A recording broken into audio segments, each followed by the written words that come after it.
Little detour, as you can see, we're on Inferno to start with. Into the game. Yeah, straight in. Straight in. Let's Out go. of the frying pan into the fire. The one fun fact that I have for everyone at home, everyone playing along at home, is that old mate Ace, playing for the Executioners on the CT side, played ESL 1 Cologne 2014 with Team Wolf. If you were around back then, shout out to old mate Blef for all the fun facts and stats that we'll be throwing at you throughout the day, because he is much more knowledgeable than either of us about the wonderful Asian scene. Either way, though, jumping into Inferno, Execution is starting on that CT side, most likely TNC's map pick based off of that.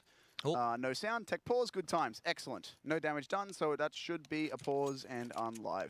Beautiful. That's all right. That's a way to start, if ever there was. And it'll give everyone just a moment of kind of evaluation as to how this round's gone so far. Cool. Well, Execution has had 4 players set up on A. There was one set of basic util on TNC, 2 flashes and a smoke.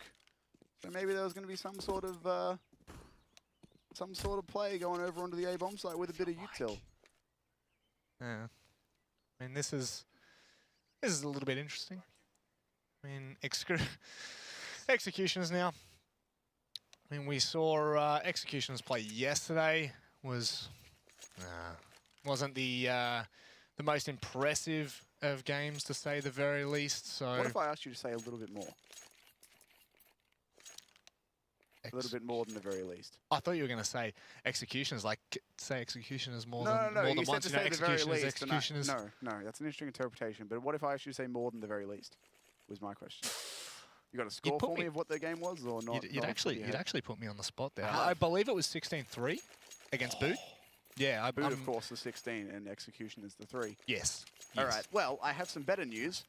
Sound is fixed. We're doing it. We're back into the game. We're doing the things. Let's see how that round was actually supposed to go.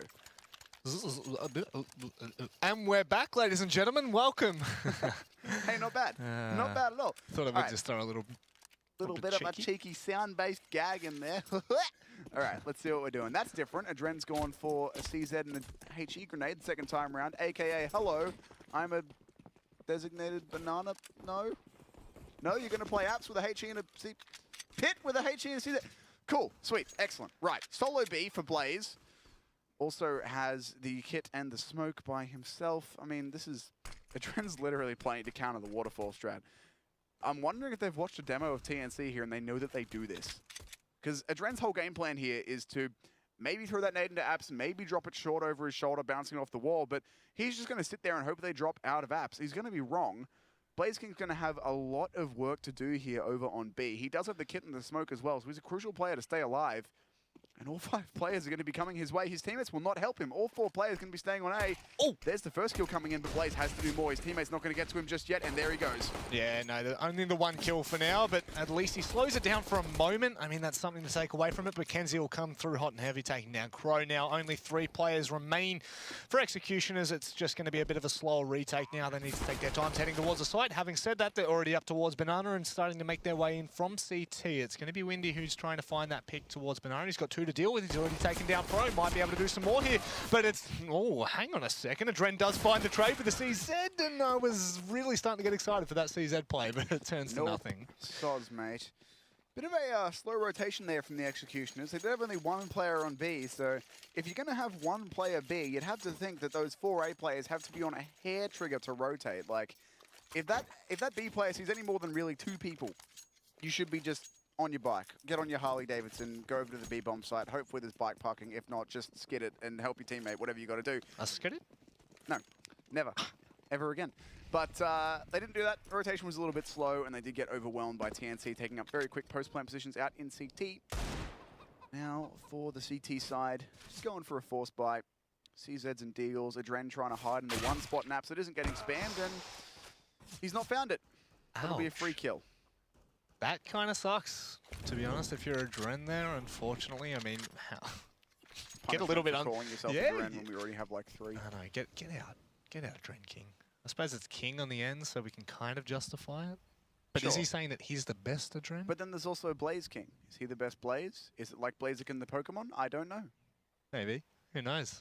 Who knows what that name is in reference to? So... It's an easy round here. I mean, a TNC, so cheeky. Just underneath the mat, you know, over the heads. It does seem as though they are going to be making their way towards that A side. Of course, uncontested at that, Executioners have already wrapped towards B. They've stacked with the gamble, and you know what? Yeah, sure. Why not? You do have the armor, so I mean, you could make the point to argue like you've got armor, you've invested. It might have been worth having the players on A and trying to fight that, but I don't mind that. I mean, I don't know how you feel about that, but like I don't mind it. Like when you've got as much armor as they had, like this whole gamble is we stack 4B and 1 on A. If the A guy dies, it's whatever. If they go B, we have 4 players there. That's a much better chance of killing them than if we had a 2-1-2, or well, doesn't really work on this map, but 1 being a rotator, 2 on each bomb site, right? Yeah. Or if we had a 2-3, either way, having 4 on a bomb site is the best chance that we have of killing all the T's if they come our way.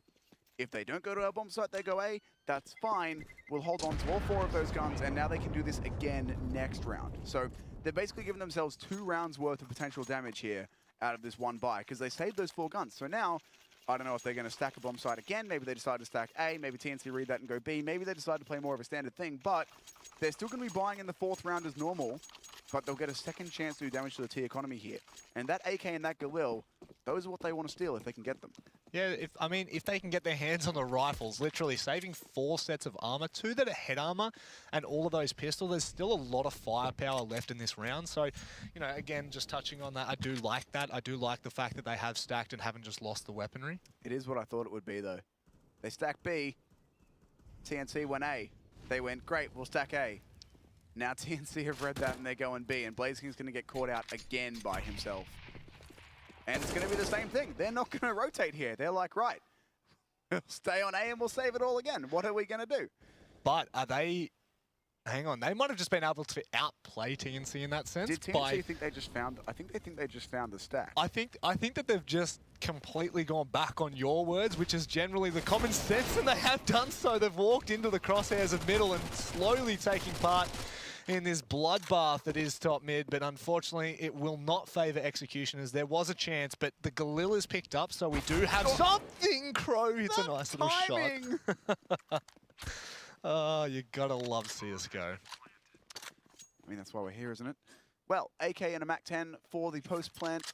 Should have a pretty good idea where both of these CTs are coming from, so I don't think too much damage really possible. That molly will seal the deal. That's going to trigger the double save here out of Adren and Crow. Well, actually, yeah, they should. I was going to say they don't really have that much money. They should probably go chill with what they've got. They're going to be getting 3rd round loss bonus in after this. $2,400 in their accounts. That'll get all of their team around the $4,000 mark, which means they'll get a buy that won't be great, but they'll be able to get M4s, maybe some light armor, no head armor, some util, so won't be too bad. And with these guns being saved, they can drop it over. It's better than nothing, I guess. I mean, they're probably going to have 1 player taking a lighter gun anyway, so they can give them the Galil, give them the MAC-10, maybe. At this point, probably throw away the MAC-10, keep the Galil though, keep his gun. We'll see what they're going to go for. On the T side though, money aplenty, not a problem at all with all those MAC-10 kills. Borkham sitting on 7K, Pro and Papachulo right behind around the $6,000 mark. So money, not a problem on the T side for TNC. Still have some damage be done to TNC, you know, like it's, as in like just purely from the MAC-10 and the UMP. I didn't even lead into that. I just kind of just put out a statement and just hoped everyone would understand. But I'm gonna go back and just revert and say that those SMGs can cause quite a lot of danger for TNC. They just need to be careful with where they tread. I mean, you do head towards those apartments, and the close battles will definitely favour Adren. Having said that, BlazKing, he finds the first, not the second. Wiz does respond quite fast, and now they're going to hit on towards this A bomb site. It's going to be Adren's holding from the railings, but he will be picked off. I don't know whether Adren's been seen. He's going to be able to pick up 1, and the second as well. Well played, and that's A swinging wide from Diggity to shut it down, and Adren comes in as the saviour of the day. So much for that MAC-10 that I said they would drop. Guess I'm the fool now, but certainly works out for them very well. Not many positions that'll really work for an SMG like that, so they did well to put it in one where it could make that play. Played a massive bait for it with the rifles. I'm sure not intentionally. There's no way with M4s that you intentionally bait for an SMG. It should be the other way around, but still works out nonetheless. So Executioners on that CT side will be winning that first gun round. Able to upgrade 2 of their guns into AK-47s, buying up 2 M4s and an AWP. And the remaining players TNC, they're able to get another full buy off. They've got decent utility as well, except for Papachulo, who is glass cannon AK. I don't know how to feel about... I actually know exactly how I feel about that, and it's not good. A glass cannon up, 100%, I understand that. Glass cannon AK, unless you're Scream, I'm really not a fan. Like, you've got to be hitting one taps in all of your engagements, or else as soon as you get sprayed at, you're going to get aim punch to heck. So my question is he dropped another AK and then bought one without looking at his money, or has he just bought the AK and not realised he didn't have enough money? Don't know where their money was at. I didn't see before they bought. Or does he just have balls of steel? Which one? I don't know, dude. I honestly can't tell you. I mean, Borkham's got 1,500. Maybe if he went without a little bit of utility, he could have dropped like a Mac 10 to his teammate. He could have bought armor and util. I don't know. I'm not sure what the money was at. I'm not going to put too much more thought behind it. Maybe Puppy Chulo even is just feeling good today, and he's able to run out. His teammates with the armor are going out first.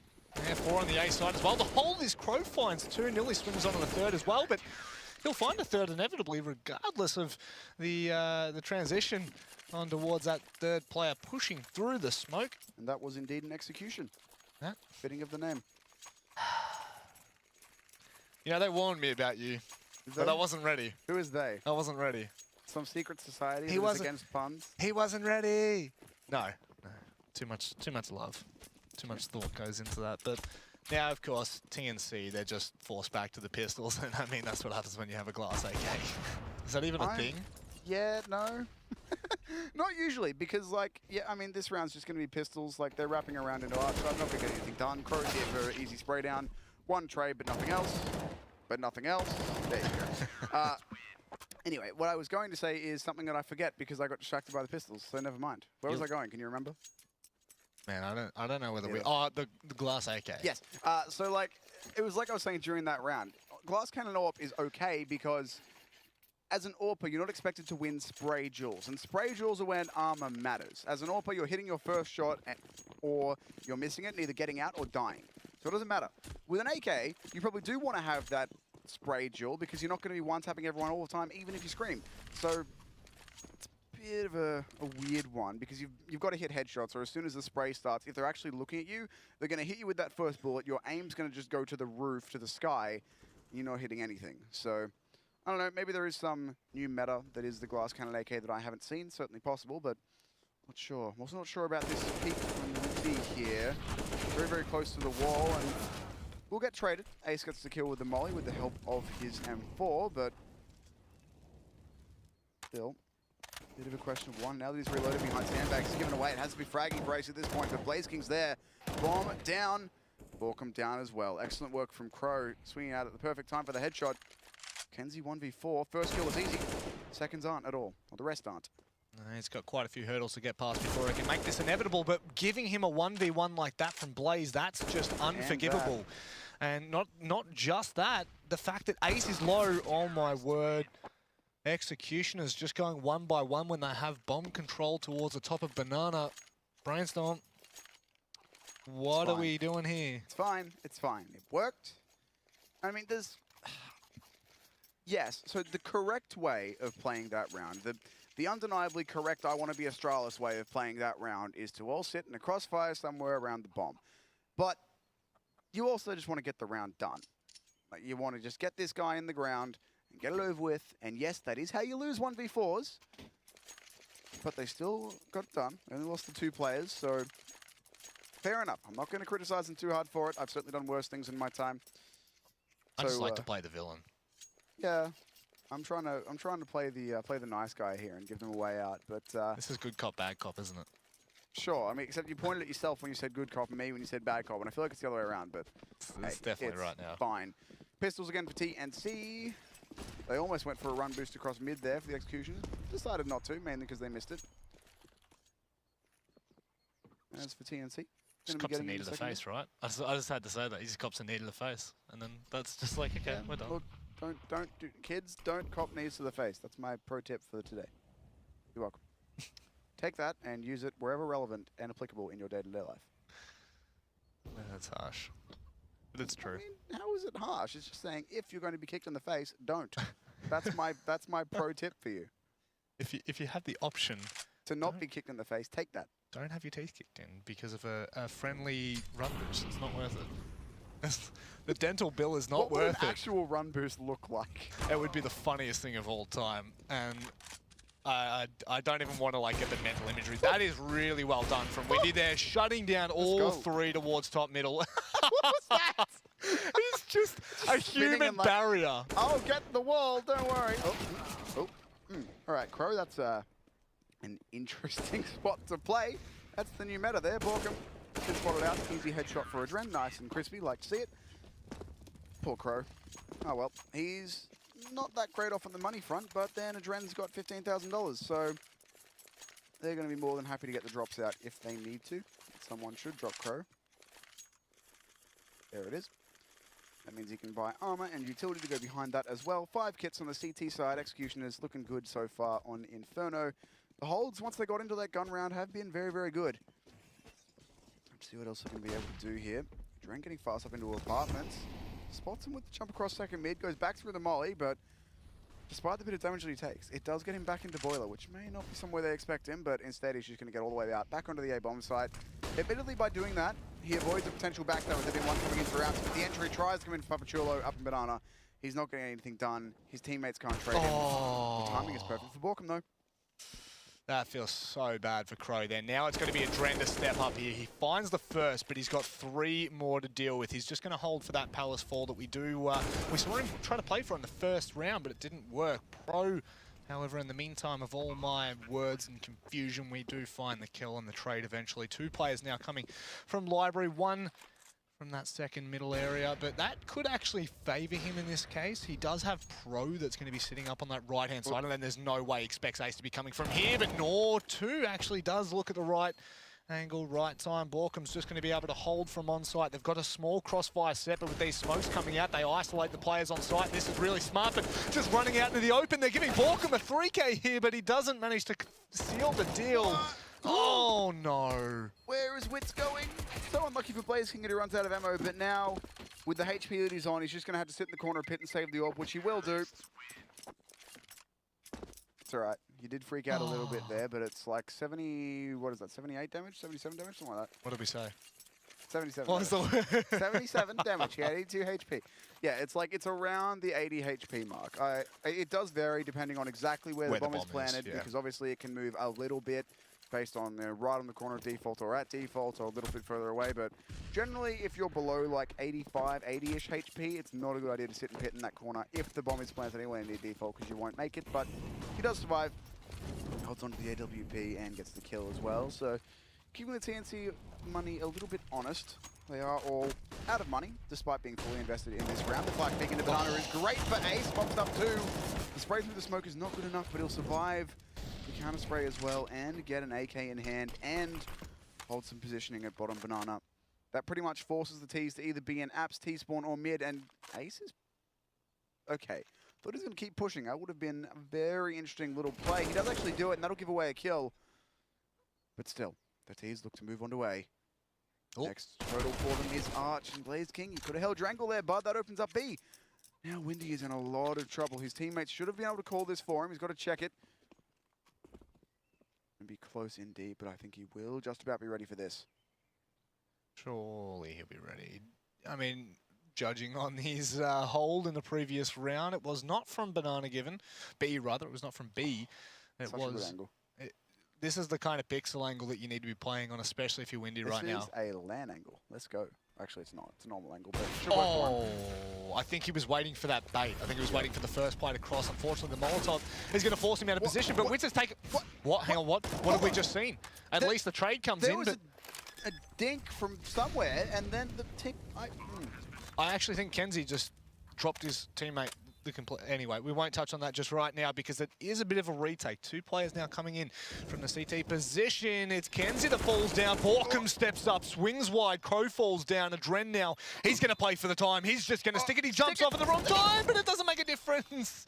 The stick is not necessary, not required. He'll eventually get the 5-second defuse. And Executioners, I actually think they've been given a bit of a lucky step there. Adren outgamed himself then, because he tapped that bomb. He held it for 2 seconds. In those 2 seconds, there was no spam through the construction window. There was no spam through the spools. There was no footsteps running out to CT. Surely, I mean, of course, there's arguments to be made every which way, and he won the round. But surely the guy is not going to shift walk at you when the bomb timer is relatively low. Like, it's very risky. Almost outgames himself, but he gets it done. Forces TNC back onto the pistols once again, and Execution is going on a bit of a run here. They're like 5-1 the last 6 rounds after getting that first gun round on the board after the first 3. So, doing very well. TNC, in the meantime, looking to get back into winning ways after the pistol and the anti-ecos have got themselves into apartments. But it's just Glocks, a P250, and a CZ. Single flashbang, so most likely they're going to stack up wherever they feel is right, potentially into apps, and throw the single flashbang to waterfall out. I'll give them enough cover to do so, but this positioning, I really like this from Crow right now. It's Executioners, the way that they play pit is quite interesting, isn't it? Like, we see Crow quite often being aggressive on top of the balcony There area. was that round where he just sat in the smoke and then got shot in the side of the face by the guy who ran out. But, I mean, the double pit setup is good. I think it's only going to take 1 round for TNC to figure out that Execution is putting this heavy of a bias on A. And this is something that you can do. Once you've established your AWPer in Banana here in Windy, you can leave him here. He'll stay. He'll hold it for you, especially when they know, or they should know this isn't a gun round. They shouldn't have too much to worry about. They can do whatever they want. Just leave him here. Worry about Banana. There's no one there. Now there's 2 crossfires set on A. One over at Arch here with Blaze King baiting for Ace in the cutout. And then one up on Pit, depending on like who jumps out first. One of the Pit players baiting for the other. And that is exactly what you want. Just straight into the crosshairs. I mean, that's unfortunately... Oh, actually, you know what? All considered, 1 kill? Nah, it's not good enough. No, Kenzie's pretty happy. I mean, he does get the kill, but just a stronghold. There's not really too much that we can say about that. It was expected coming out from Execution, especially with how strongly, that's a really good way of putting it, how strong their hold was on A. They had 2 across towards Archers, 2 towards Pit, and basically at that point, you can't get anywhere, right? Because you're going to be spotted either which way you go. There's the ability for the trade kill, if not just the buddy system and the crosshair system. Crossfire, system. More so than crosshair. Everyone's got the crosshair system. Also, you'd hope that everyone's playing. Over there. You doing okay? I just hope that everyone's got the HUD on, you know, like. Yeah, look, that's a good point. Right, change-ups in the Banana setup here for Executioners. I was having a look at that while you were talking, which is why I wasn't talking. They set up 2 players over towards B to set up the 3rd player. They had a couple players throwing utility from back near CT spawn, including this smoke, which allows Ace to be all the way down Banana now. They have actually put Blaze King over here as well to help him out, but the entry's coming out onto A. Still 3 players here, but Crow very exposed indeed. He's going to run straight into the crosshair of Kenzie. All of a sudden, all the work to do is on Adren. Yeah, winning the individual battles, TNC just take the site by storm, and Borkham will shut down Adren quite easily. Look at this push from Ace. He's gone so aggressive from Banana. Will find the first, not the second, because Pro merely plays as gatekeeper for Executioners in that round. If Ace gets that kill, things change a little bit, but it's not to be. And Blaze King will find 1 for his troubles, but still has 3 more. He'll grab the AK, actually, cheekily enough, but... Don't do it! Oh, he's going to hold the line for 1. So he's good for 1. Okay, sure. That will do. It's an unfortunate round for the Executioners, though. They established that guy really deep Banana, and then had another one sort of floating around there, which is interesting. Like, you can definitely justify the 2 Bananics if they run through the smoke and your lower Banana guy goes down. You've got to have someone who can trade him and hold him off, right? But also, when you've got someone established that deep Banana with a smoke up, you can leave him there and put 4 on A, especially when they've been showing the amount of bias towards A that they have been. Like, even the rounds they've gone B, apart from Pistol, they've got there by going through A. So, I feel like for Executioners, it's very much every round that matters ends up at A, no matter how they actually get there. See what they're going to do with this one, though. For now, Pepe Chulo has found his way up into Banana, chilling out behind a smoke. Blaze King going to flash his teammate in, make sure that it's clear. There's 3 people here now, and they're going to take a bit of positioning, but CT should be able to hear this and be ready for it. Said though, there's 4 AKs and a MAC 10, so the buy is decent. And TNC look like they still want to head over this way. Still could be a little bit dangerous. That flash that comes over the top gives them the ability to go for the peak, and that's going to be Blaze King finding the opening, but gets a little bit too overzealous. Yeah, I think he finds the first kill, expects them to be a little bit deeper, considering how far back Papi Chulo was.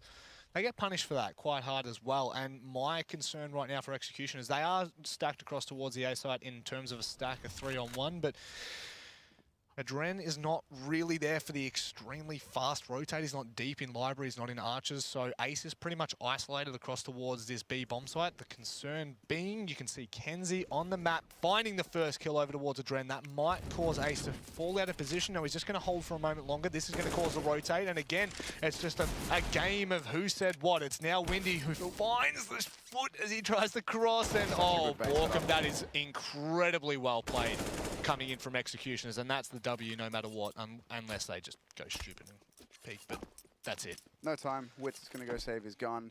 Such a good little bait and switch there. Win gets caught out, and Crow says, all right, I could peek, but I know they're going to be chasing you. If I literally wait this extra second, they'll all be looking at you, and I'll get easy frags, and indeed he does. So well played by the Executioners there. 8-5 now, already having won the half. They could go even further here, make it a 10-5. TNC's money is once again in the bin. Couple CZs, MAC-10 and AK in hand. Not really a lot for them to work with here. While the Executioner's buy is also a bit haphazard. Limited utility, only the 2 kits. Ace on a FAMAS. Do have the better of the rounds by 3 and make it 4 here. Again, just I mean, TNC, they have the utility to make this work, so this can still be a really dangerous round. Yes, the economy and the kind of weaponry does not suggest that, especially with it being the second last round of the half. If Executioners can shut this down, they will be looking, of course, at the 10-5 sort of scoreline, but as I say that, Papichulo's found himself towards a little bit more aggressive as that balcony position's being held by Crow again, but relatively across the board, it's all but quiet and pretty relaxed.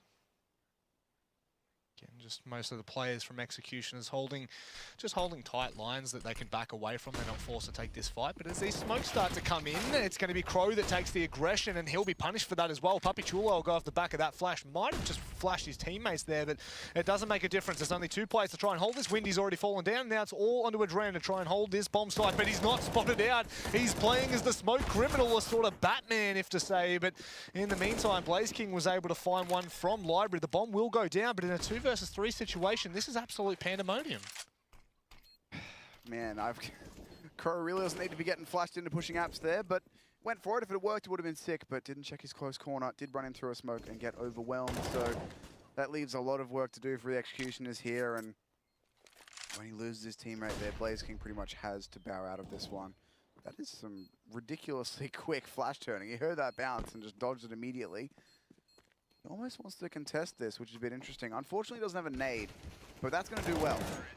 Unfortunately, not enough. Because if he can just get some damage onto each of these players here, like we said before, it's around the 20 damage mark, so 1 bullet from that M4 basically onto each player would have made them all die by the bomb, but going to get it done. So 8-6. Now TNC looking good to get back to an 8-7 as the money is pretty garbage on that CT side. I feel like Crow this time going to have to chill out a bit more. Yeah, that was kind of the perfect round to dissect for TNC, because that's a pretty big call to make to force buy in the second last round, because if you don't take that W, you're looking at the 10-5 score half. Now they're looking at actually being in somewhat control considering, but again, it's a small amount of damage done from Windy, and Pro finishes off his teammate through the smoke. There's no need for you to be taking those shots, my mans. You've just dropped your teammate, and that's twice in the same half from TNC. Yeah, there comes a point where as much as you would love to get involved, and I certainly know this feeling, you just want to help your teammate out, help him survive. But when he's on the other side of the smoke, oh, Crow, you've got to let him do it. You've got to be like, all right, bro, that's your job, that's your fight. I'm going to let you take that. Crow just did a fabulous job. He's gone down, but he's put Kenzie on 12. Kenzie was the only player with a decent amount of HP. Now they've got 13 HP between 2 players. Adren has more than that on his own, and he's the lowest player. And they're both walking into Ace. As long as Ace doesn't overextend here, which, given where that flash is going, or isn't going, shouldn't be blinding him. Just needs to chill, and he should get both of these kills handed to him. 45 seconds on the clock. They don't check the corner properly. 1 HP on Pro, and Ace will close it easy as you like. 9-6, the Executioners win the first half on Inferno by 3. Yeah, it could have been a lot worse for TNC there. Again, like I was saying, that second last round, quite crucial into keeping this in contention to kind of grab it with that second pistol round. Now, this will be interesting coming into it. we definitely need to, you know, this is the interesting part, because if Blaze King win the pistol round, they definitely will. Again, I can't say they should, because I'd love to say they should. Oh, sorry. Dude, you already moved right on. I was just digging the dirt. An elbow on the ribs. Oh no, it's good fun, isn't it? It's just dirt in the face there. But like, if Executioners can secure this, that's 3 rounds up and 6 rounds clear. TNC won't have too much to throw at them. However, saying that, 2 flashes and a kit. Oh my, please push big with 3 players. Oh my god, that flashbang is the greatest thing I've ever seen.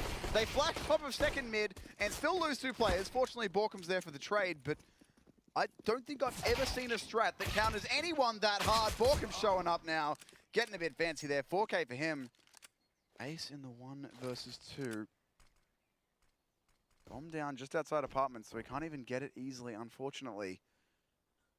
Wiz hanging out, playing passive graveyard. This is a really good decision from him.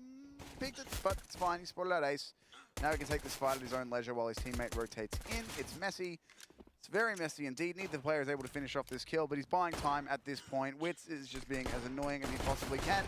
He still hasn't gone down. He's eventually able to finish that kill.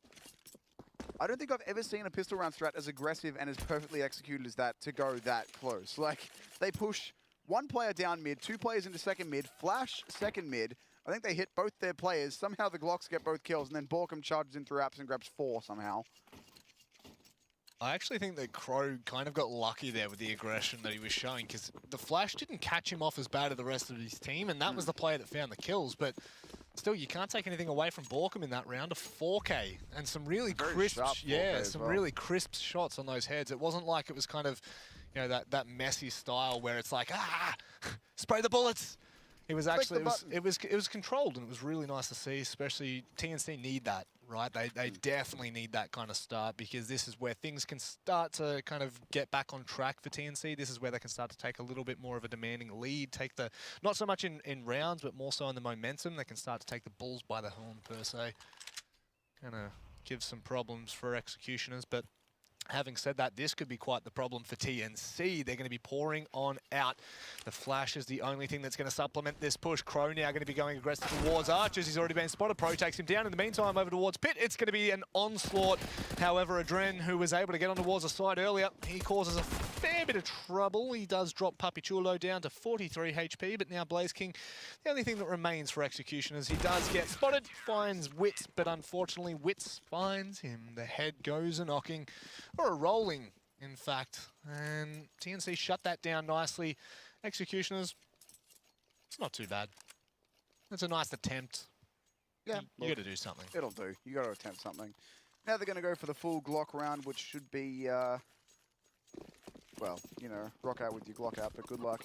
Not sure they're going to get too much out of it, really. 3 SMGs out for TNC, looking to make that money. I really wanted to make TNC the money crew somehow, but it's the nunny. I don't know a word for N that means money, so I can't do it. Either way, it's the M4 actually doing the work, but that's as easy as you like. Papachulo, eco frags, easy frags, bomb down, nothing to do. At least the SMGs will get 1 kill towards the end. Yeah, they do find a little bit of a ding on towards Pro, but meh. You get more HP at the start of the next round. What? Yeah. Amazing, right? HP loss doesn't matter as long as you don't die. My word. I'm really dishing out the pro level analysis here. This is incredible. This is next Think level. of all the things that you will learn by sitting next to me. I have already learned so much. Like, rock out with your Glock out. You like that one? I really enjoyed that. I had to quickly mute the mic for a second to have a cheeky giggle, but with that cheeky giggle... That wasn't even the player that Windy meant to kill. No, that's the best part about it, isn't it? It's Pro that takes so much damage, and luckily they did not continue that assault down towards Banana, because that grenade, I believe, might have just been the killing blow for Pro, but it's not to... Oh, I got hot rhymes today. It's fire. You should have just kept going with it, man. I know. The moment you acknowledge it, it stops. You got to power through. Yeah, but I can't rhyme, man. So I'm just like, I'm taking it where I can get it, and I'm like, I'm just making sure that, oh my god, what are we seeing today? Why is this happening? Well, you see, what happened there, here's my professional insight, right? What happened there is that he stepped into where his teammate was pre-firing and copped a headshot. Ladies and I know gentlemen, it happened so quickly that you might have missed it, but that's what it was. Brainstorm is hitting us up with the 400 IQ knowledge. 400 IQ. That's more IQ than I have brain cells. Sponge who? Probably. Wow. Step aside. Wow. Step aside. Wow. All right. Let's not be too direct. Well, he's Aussie. You know, that's what I got to do. I got to call it out. But guess what?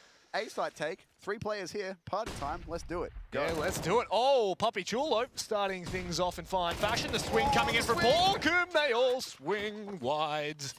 And so too, Borkum will find 3 kills on his own. Do you want my music degree? I feel like you're qualified. You can have it. Let's take it. I mean, I don't have it yet. I mean, I'll take it. Like, I want your 3 years. What's the date today? It's 5 weeks. It'll be 5 weeks and it's done. Also, it's 4 years. 4 years? Yeah. Oh, noes.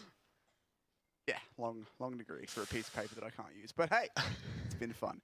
Either way, Executioners right now looking to have a degree in strategy. Here we go. Analysis. I don't know. I wanted a better follow-up than I had, and I just didn't have anything. But hopefully the Executioners will have something. There you go. There's the segue. As they're taking themselves a tack pause here, or at least I assume it's a tack pause. It was only 30 seconds, and it stopped. That's usually indicative of a pause of the tactical variety. Anyone standing out on the kills? Borkum 18 and 14 after the handy spray downs and decent or good performances in the gun rounds in the last couple of rounds. Not really much else to note for anyone else. Just good frags across the board. Everyone sitting between 10 and 18 roughly, apart from a couple bottom fraggers. Lots of utility into Banana. That will force the T's back, but they are just on the pistols here. Bomb over towards A, interestingly enough. So these 3 players are, I want to say faking, but this isn't really faking much. I don't know. We'll see. Either way, hopefully a bomb down here for the T side. That is the dream. Otherwise, TNC shutting it down, building the money even further. It's Chet faking. Get it? Sorry, say again? Chet faking. Chet faker? Oh, no, I didn't get it at all. I thought you and your music degree would be like, yeah. Bro, you think I've been studying Chet Faker for the last 4 years? Isn't that what you do? You just sit there and you're like, no, artists. I sit there and I play far too much saxophone, way more than is healthy. Way more. It's definitely worth it. But for this point, it's going to be 3 players now just making their way across towards B. It's just, of course, the pistols. So don't get too excited, but we're waiting for it right now, waiting for the push towards B, which is inevitably going to come through. 2 players here to hold it. It will be Wits and Kenny. So they definitely will need to... No, it's actually going to be sticking the bomb, but it's not going to be able to be done stuck. I really wanted you to say it's not going to B to continue it, because also it's the D bomb side. But hey, would have been nice. In an ideal world, we'll make all of the jokes in the right spot, but in this one, we'll do the best we can. Hey, this is our first cast, so I feel as though like it's there. There's a chance, like there's like the glue is, it's not set. It's a little bit. Please sell me on this glue metaphor, by all means. All right, so you go to the store, you buy yourself some glue. When I said sell me, I didn't mean sell me glue. I meant convince slaps glue on the slaps glue on roof of casting Juro. This bad boy can hold so much glue in it. Is that where you were going with that? Because I don't think that was good. Content, excellent. Well, speaking of content, let's see what this round contains for us. Looks like it's going to be an A play out of the Executioners, despite the bomb being over in T. Got 4 players grouped in and around apps. Looks like there's something over there. Yeah, they're lining up some smokes and molotovs here. Going to be a bit of an A set piece over the top. They'll be trying to get this bomb down to the A site. There is 3 defenders laying in wait, though. Pro's responsibility is Arch. The others can just look at apps and the bomb site itself. Executioners. Once again, they've got to play a flash into apps. It's Borkum this time, but he won't overcommit to the duel. Just going to have a smoke dropped on him by his teammates. It's been a bit of a tricky spot, actually. He will manage to make his way back out through it, though. And all Execution is now about to go out to around Arch. That smoke actually thrown by the CTs. Almost going to force the Ts into going around Arch. I swear that was thrown by the CTs. I saw a blue trail, but it doesn't make much sense to be a CT smoke. Maybe it was an elaborate fake. Pro's going to get caught out. The first 2 entry frags do come in. And there goes Papachulo as well. So that's the A bomb site overwhelmed just like that. Well, we're truly overwhelmed, unfortunately. Kenzie and Wits, they're just going to have to hide for a moment longer. I don't know whether Executioners really have the kind of buffer to be able, with their economy, to be able to go and chase this. They do have 5 players left alive, but I feel as though it's better to save the guns, start to stack that economy, especially with 5 left alive. There is. Oh. If you have 5 up, you keep 5 up. But just having a quick look at TNC's money, Executioners, I mean, there's no way that they know that it's that set, right? But they do have to have that inkling that it's like, okay, they've been stacking this up, so it's like, eh. They aren't saving out of any financial necessity. They're saving because they don't think they can win the round, and it's pointless to throw guns away on a lost cause. They have no need to save financially. Like, look at that, 14K, 12K, 12K, 10K, 5K. Your boys be out here making bank. Yeah, your boys got the cash. You know, that's what the kids say these days. Kids these days. Look, they're rich, and they're going to use that richness to invest in double ops, probably a more secure investment than a lot of things these days. No, that's not a life lesson. Don't invest in ops, kids. Bad idea. But either way, they've got 2 of them. We'll see what they're able to do. Where are they going to be sending them? So it's Pro and Wits. Okay, so 1 on A, one holding close B. It's a really, really risky line for Wits here. He's very exposed if they decide to boost logs, but Nate'll stop it. I'm always going to force him back. Puts a cheeky ball through the wall to try and get some early damage. Won't find it, but stays alive for now. Yeah, the utility being used by Execution is really actually quite impressive.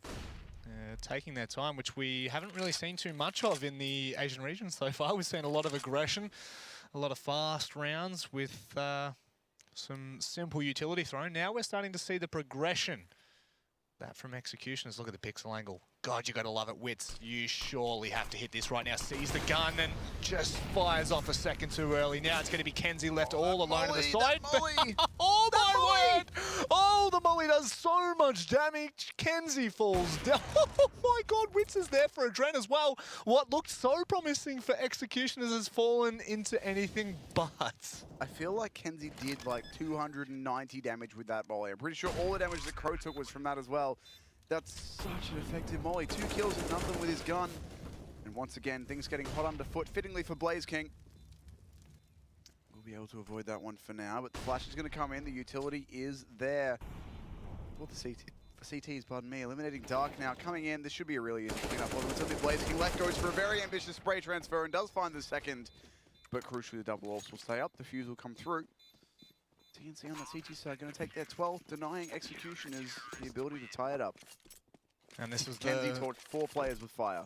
That is ridiculous. And I don't think any of them were on his team, which is not what happens when it happens in matchmaking. No.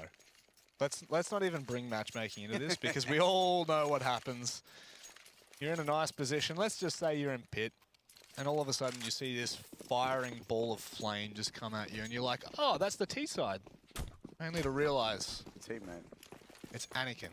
Anakin. But if you're in pit, you have the low ground. I don't understand. Pro's got to push into second mid. Gets off the angle just before he could have had the frag, but Falcon was there to support. So TNC, they're looking pretty organized here on Inferno. I'm assuming this is their map pick, because they did start on the CT side, which generally assumes that the people who started on CT side got to pick the side and i.e. not the map, and they have looked certainly organized enough that I would believe, that was close, that I would believe that they picked this. They've got strats and protocols lined up for every situation. They know what they wanted to do for pistol. They know what they want to do for, you know, an AWP pushing into second mid, for instance. It seems a simple thing, but a lot of teams won't actually think to have someone with them there. They'll just throw a smoke or a flash down mid and think that's enough. But having that player there to cover them, you know, it's a small thing and it's a very simple thing, and everyone's going to be like, oh, it's so obvious. Yes, it is, but, you know, dot your I's, cross your T's. Got to do it. Yeah, you just gotta have that insurance, right? You can't just kind of bet on it. This make sure. is an angle. Angle and a half. And there's the, oh no, without finding that kill, it almost makes it null and void. Adren, who was a lurker across towards B, unfortunately pays for the missed shots with his life. And now Executioners look to rotate a little bit more towards Banana. They're going to have to deal with 2 players, but it looks like they're going to be going quite fast. Oh, one's actually starting to leg it, but all I can say is this man's got his wits about him. He does back off with the smoke to give him some cover. Can hold the line, waiting for these players to push on in. Kenzie now, the flash comes over the top, and he read it perfectly. Unfortunately, his counterpart there. Okay. That is the sauciest dink. 7 seconds. Executioners are saving, and they're being locked in. Yeah, there's... Fight him. Fight him. Do it. I'm not going to be able to get to him. Bottom. Bottom. Oh my word. Nearly ran out of ammo. By the way, 3 out of 10. Yeah. Oh, Maybe really? 4. Come on.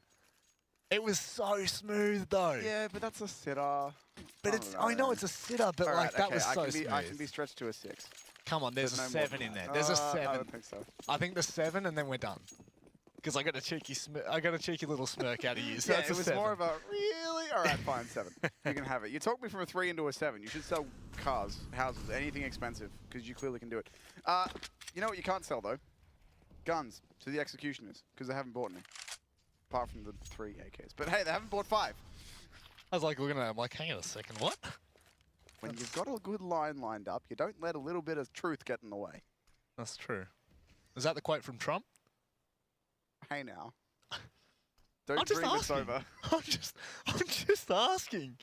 I just want to know, man. That's Yeah, like, well, look, I now know that you don't listen to Crowded House, and I'm very sad about it. oh. Oh, I've just set myself up here, but so too have Executioners in towards the A-bomb site. Papichulo going to be holding tight, finds the first, and Borken managing to do some damage, but it's Papichulo inevitably that just holds as the guardian, the gateway keeper towards the A-bomb site. Kenzie shuts down Ace, and TNC are looking locked and loaded. They are indeed, and they're going to get a double AWP out of it as well. Why not at this point? Go for it. Get the big green scopy guns, as I believe is a technical term. Big zoom machine. I think it was Device who said, I'm not a scope player, I'm a zoom player, and will therefore be using the AUG and the SG after the last update came out, which made him cheaper. That's the way it is. You're not an AWP, you're not a sniper, you're a zoom player, and you therefore use anything with a scope. But Ian's not here. So how could you ever be a I live sniper? with the guy, I don't need this joke. Don't need this joke. B-Rush, Molly to stop it, AWP on point, hopefully looking for big collaterals, and they're going to get the 1, and no more than that. CZ of Blaze King will run over both, and AWP and M4 recovered. Danger now for the CTs indeed, as there is those guns to hold off with. No utility to work with though, and the CTs have grenades aplenty. Should be able to get this retake happening here, but first they've got to get in. First they've got to find out these players, and Crow's good for the trade. Ace gets a dink, he gets A-punched out of the rest of it, can't finish the kill. He will get it done though. Papichulo can't get anything done either, so Executioners, quick round into the B-bomb site, does work out. I can only think though that TNC will only be caught napping the once.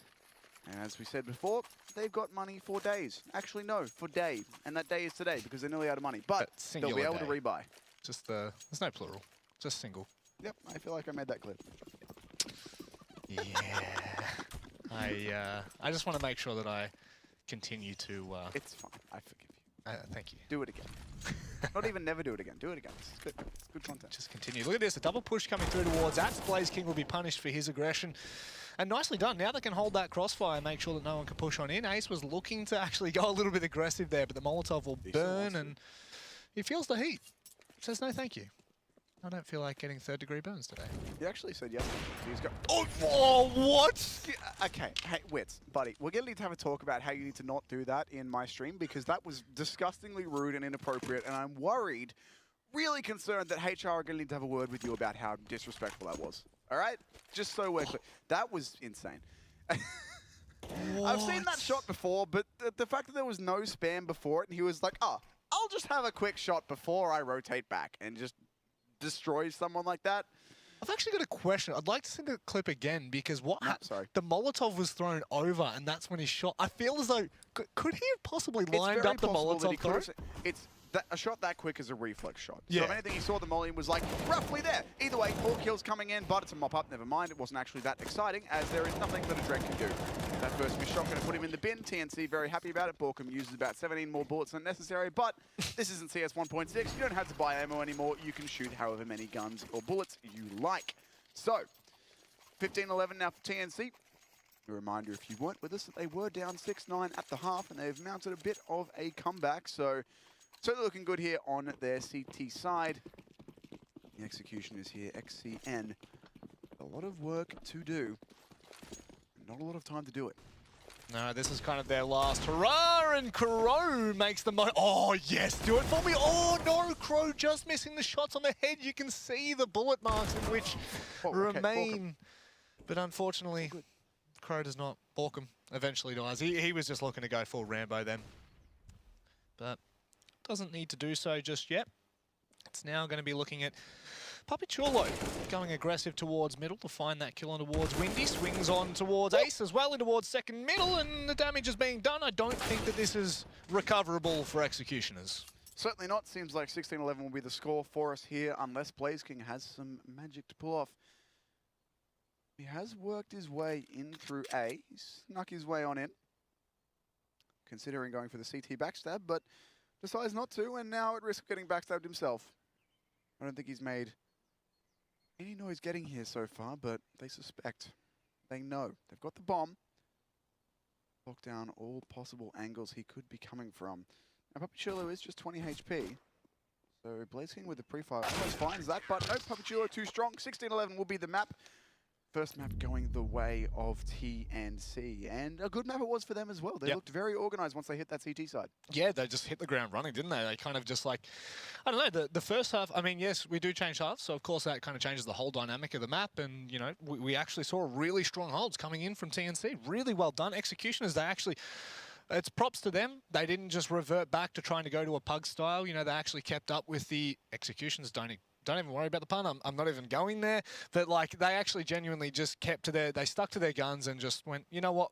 Even though no, dude, honestly, the pun was fine. I was sitting there going, you could call it an exec, and I'm like, what's that short for? Execution. You can't call it that because, yeah, it's not a pun, and it's fine. I just put myself in the bin. Don't even worry about it. Continue your point. You actually just kept putting yourself. Do we have a shovel spare? Can I have one? Is there? Okay, no, there's not. But I don't think there is one here, unfortunately. Right. Well, on that rather upsetting note for me, because I didn't do that very well, we're going to go to a quick break before we come back for map 2 between the Executioners and TNC, where the Executioners will be looking to bring it back.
The best audio setting is the one you're comfortable with, so you can act and react anytime.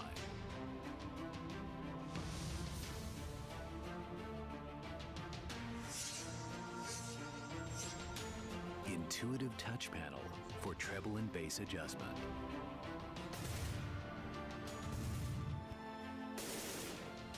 With driverless design, you just plug and play.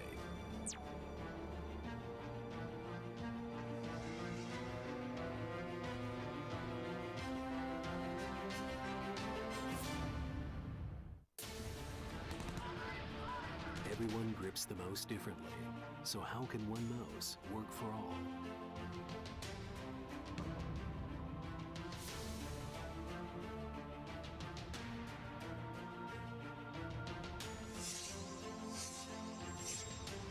Different sizes and shapes for your options. Pick the one that fits your grip for long-lasting comfort and gameplay. With driverless design, you just plug and play.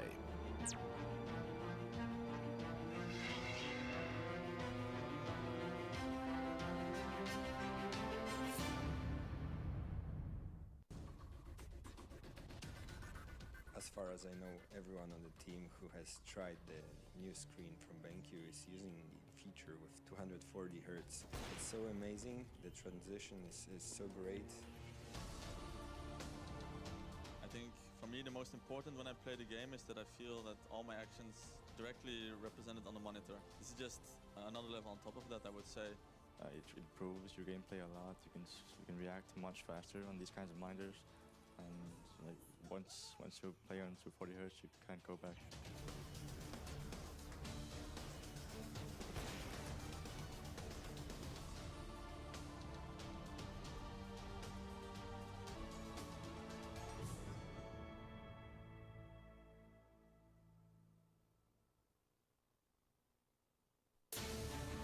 Personalize the way you see everything, and then conquer.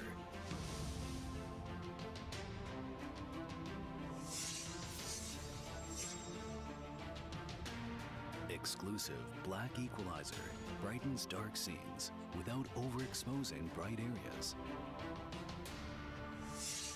Use the S-switch to quickly access the setting and switch between save modes. Adjust the angle effortlessly for maximum comfort.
By the way, I'm really glad you didn't send us back on.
Map 2, Series 2 for us, Series 4 for the day here at the Extremesland CSGO Asian Open of 2018. Jumping into train between TNC and the Executioners.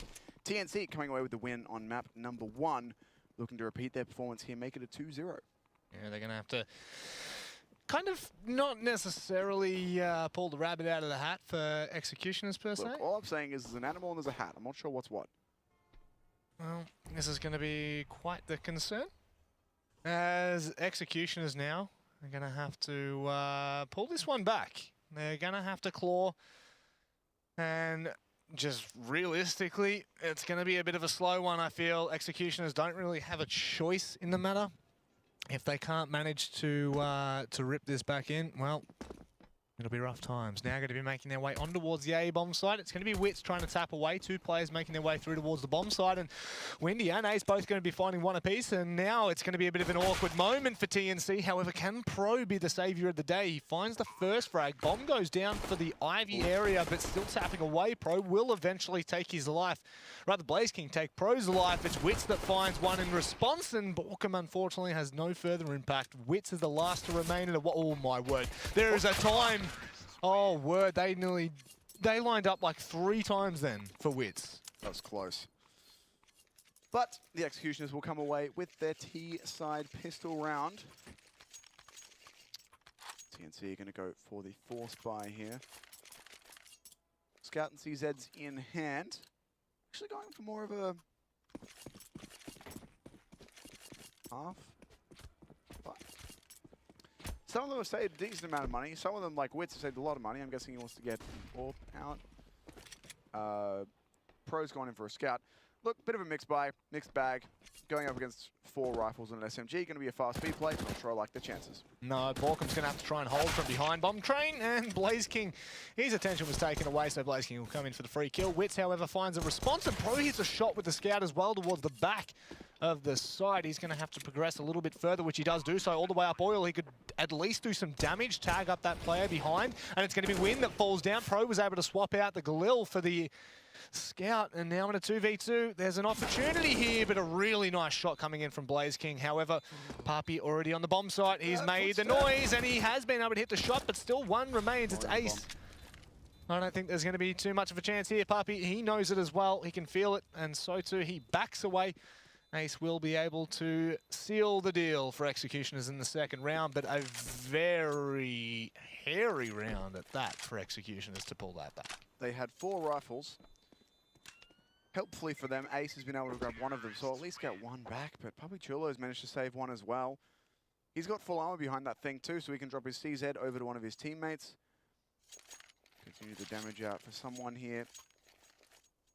Gonna go over to Borkum, fair enough. He has been a very high impact fragger for them over the last map that we've been watching, really. Wits still on that save grind, currently sitting at 4K in the bank. Means he'll get enough money to go for that AWP in the 4th round, gun round, next round. And as for the Executioners, 4 AKs, single SMG, looking to make a bit of cash. Papachulo's already lost that AK and the armor behind it. The rest of his teammates don't have any armor to back it up, even though they can retrieve it. Oh, Borkham. He just took the brunt of that 87 HP with 1 grenade. It's now Pro with the AK who picked it up previously. It's nice to see that he doesn't go with the armor. In fact, he saves all of his pennies to take it into the next round. So he might be able to find another kill here, but no. Pro is waiting and ready for the hunt now with only 2 players left. TNC, okay, they're going to be saving towards garbage at T-spawn. I mean, you may as well. I mean, hey, you don't get the USP in the next round. You need to rebuy your pistols. Yes, that's how that works. And every round is a multiplier, right? But, so okay, I'm going to stop your idiocy there just for now. I'll let it continue later. But at this point, like, you're not going to win the round. Hopefully they run into you. Maybe you can grab a kill or 2. The long range is probably better than getting in close against multiple rifles. And might actually be given a kill here. 7 HP, easy for Wits. Will the timing work out? Not quite. I still think that you could just get that over and done with. Yeah, but if they survive and they get a kill there, they could have grabbed that AK. Maybe, like, I don't know. There's a world in which they get a kill in the last like tick of the round. They press A on it. Yeah. Yeah, there is. There is. There's always a chance. I mean, give it be it a small chance, but there is always still a percentage for that to happen. However, not in this case. And they will be able to get that full buy into the next round. Actually, a really healthy buy at that. A lot of utility going to be onto the side of TNC, and Wits, unfortunately, going to be missing that by literal pixels. And at that, Adren makes his way out. That's a little bit cheeky, but I do think they're going to be expecting it. Doesn't make a difference. He clotheslines Puppy, but Kenzie, in the meantime, was able to catch off Windy, pushing through towards Ivy. And now with 4 players looking to hit toward the site, Crow and Blaze King find 1 apiece, and there's still 1 more on the side. I don't know if they know it, but it won't make a difference. Dren just sticks the barrel in the mouth of Kenzie, and good night it is. It's now Pro in a 1v4, but it just has to be the save at this point. Has to be. Unlucky that they couldn't get more done there. TNC on the bomb site. Lucky for Wits as well that he gets Molotov'd out, but it is what it is. It's a well-played round from the Executioners. Bro's going to have to hold on to this M4 to the best of his ability. I don't think we're chasing too hard for it. Should be fine, but good round from the Executioners. 4 players up. That'll keep the money well and healthy for them as they'll run away from that bomb as it gets closer to going boom. Pro will be able to save his M4. You'd hope so. Just take it into the next round at the very least. Give them somewhat of a chance to fight. I mean, or not even a chance to fight, just a chance to do damage at the moment. You could possibly see a world in which TNC do buy, not buy heavily, but obviously the pistols, which you do see. Handful of CZs possibly, but apart from that, there won't be too much damage to be done. I mean, they could just basically kind of meat shield the M4 on Pro. Given he does have the armor, they could just clump up and go towards the same area. It looks as though they're not going to do that. They are going to send 2 towards the B area, towards Brown Halls. They will be met by Blaze King and fast out on towards A. It's going to be a pretty simple round here for Executioners as they just mop up the rest of TNC. Pro is most likely going to be on that save once again. Maybe Borkham can find something if they go for an SL drop, but Blaze King's already waiting for this. Won't be given anything though. Borkham and Pro are going to instead back off towards T-spawn. Hold on to their guns. Blaze King wants to fight. Bit of a mistake with the M4 up there, but not game to get too close to that. Either way, shouldn't be too much of an issue. They'll hold on to the guns that they have, as will the Executioners with 5 alive. And nice and relaxed at this point again. Very similar to the previous. Executioners come out on top, and now they can start to make somewhat of a bank. They can start to, you know, claw away at the defense of TNC, and this is going to be quite the problem, as for those of you that do play Counter-Strike, we know full well what kind of map, or what kind of side Train favors, and at this point, you would not believe that. Do we? Do we know that? Do we? That's amazing. I know, it's incredible. Knowledge It's is power. Well, Executioners so far up 5-0, off to a good start. TNC, though, have another buy round for themselves here with that AWP back out onto Wits, who admittedly didn't have that much of an impact with it last time we saw it, but Did get shot down by the utility a little bit and didn't end up having much support from his teammates. The Executioners, though, ripping up in the upper halls. One anchoring A main. Kenzie actually wants to go try and find this frag. Flashes in twice. That first flash was simply there as bait to draw out Blaze King into the second flash, which he catches in the face, and that's an easy frag. So that's a good start now for TNC. They haven't gotten themselves around on the board yet. An early frag is a great way to do it. Bulk of their forces, though, regrouping into the upper halls. Just wind left. Oh no, I lied, I can't read numbers. It's Ace actually looking for a pick out through Ivy. Now they want to go back towards A. As they do make their way towards the small ladder area, it is going to be Puppy that meets them. Arms were open, but unfortunately, he can't do too much there. He was ready and waiting, but it doesn't happen. Now Wits is going to go a little bit more aggressive with the AWP, and really well played from Wits there with a little bit of later aggression after those pieces of utility were thrown from Ace. Shuts that down, and now the favor is again back into the hands of TNC, but it will have to be Kenzie that has to make it work. Unfortunately, can't do so. Adren shuts it down quite easily, but Wits again on the response. This AWP is going to have a massive role in this map. Certainly is. 2 versus 3 now as the bomb looks to be planted. 10 seconds left for them to do so. It's going to have to be pretty quick, and their AWP is the one holding it. Pro surely will be able to stop the plan. He's actually even looking for the players around to try and figure out where the post plant's going to be played from. Adren very low. That'll be an easy cleanup, and Pro will get both. So, takes them 5. Where's the bomb? There we go.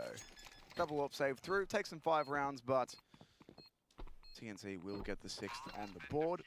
So the fuse ticks through. And that's an important start for them on that CT side. They save the double AWP, so that's a good amount of money saved for them in that. They don't have to invest in those. They can get some drops out from the players with those guns. Make sure that everyone has a good buy. On the Executioner's side, though, they do have a healthy bank built up from the rounds that they won. So they'll be able to buy in this round and at least one more afterwards, assuming they lose everything. Generally how it works. I mean, I do say generally, and I do say the shoulds and coulds, but the amount of times they don't actually come to the fruition of which we would expect Windy taking down Pro to start things off. Again, it's going to be the opening across towards Executioners. Last time they had to claw back tooth and nail rather to actually find that. However, it was not to be. Now with 2 players just holding on that A site, they've gone a little bit more aggressive towards Popdog and E-Box, so they can of course play with that crossfire. As I say that, Kenzie decides to drop off, and now Blaze King again just putting out the feelers towards Ivy, and again being punished. Wits through the smoke. Well, it wasn't through, he was pushing through the smoke. I didn't want to think technically through the smoke. It was technically, he made the shot through, and again, that's another mistake. I would hate to say it, but that's going to be the opportunity given back towards TNC. Now they're going to pour out on towards the B bomb site, holding the line. It was going to be Borkum, but no longer. Ace gets that bomb down, and now a 3 versus 4. Puppy Chew, what can he do? He does find Wind, and now he does have the flank angle, and Wits is going to take down Ace. Only 2 players to try and fight this from Executioners, and it doesn't look too promising at this point. Rose worked his way into Con. A pretty nasty surprise for Kenzie here, but Kenzie will eventually realize too late. His teammate gets the frag, but now they know where Pro is playing from, and Wits takes him a little while, but he will eventually land that shot for the 4K. TNC will pick up 2 on a trot. As I said, the money is well set that Executioners can buy in this round, and potentially even the one after this. I didn't do the best maths, but it's okay because we have a rule against that. We don't bother. We don't do it. So yeah, they'll get a buy into this round, and they can get a decent buy into the next one if they do lose this, but TNC now 2 in a row. Doing well here for themselves on their CT side. Bit of a slow start, but now they're starting to get rolling. Rolling they will. Those grenades will put a stop to that push coming out of T-Con. However, Puppy Chulo will, by himself, stop that one man from pushing out. The Molotov was there just purely to supplement it. And Ace will find somewhat of a response. TNC have a couple of players low here. Kenzie just below 50 HP and Wits just below 75. So there's significant damage dealt to the CT side, but no kills coming in, and that's just going to be the cleanup duties for TNC at this point. Unfortunately, executioners are being caught left, right, and center, and they are not finding the responses that are needed. TNC, this is where things can start to snowball a little bit. Certainly the case. This is where they can get a bit of momentum going for themselves as well. The last 2 rounds. Should be a done deal that they get this one as soon as Crow is ready to make his move out of SL. There's no way that these TNC players will move far enough off the bomb sites for him to get a plant. There's no way they're giving him that much time. He's trying to play the game that they're going to rotate away from him, but with 4 players left, there's no way you're not playing 2 and 2 on a bomb site at this point. In a 4v1, you've got enough players to lock down the angles. You know where he can and can't be. Just got to wait for him to try it. This might even be a save here from Crow. 20 seconds. He hasn't made a move yet. 15. Yep. He's just going to sit here and save it out. Fair enough. Doesn't fancy his chances of winning the round. Doesn't have a clean way out of SL. Like I mentioned, they know exactly where it can and can't be. He knows this too. He's going to choose to just hold on to this weapon and armor as the round timer expires. That's going to be TNC again, just slowly. They're slowly picking these rounds up, and this can be the problem, especially when you do have a buffer like 5 rounds. You kind of go, yeah, okay, the first round, yeah, okay, the second round. I wish we didn't lose the third. And now, with what they're being able to save here, TNC, they are picking up the double AWP time and time again. And they've had it, I believe, for 3 rounds straight now.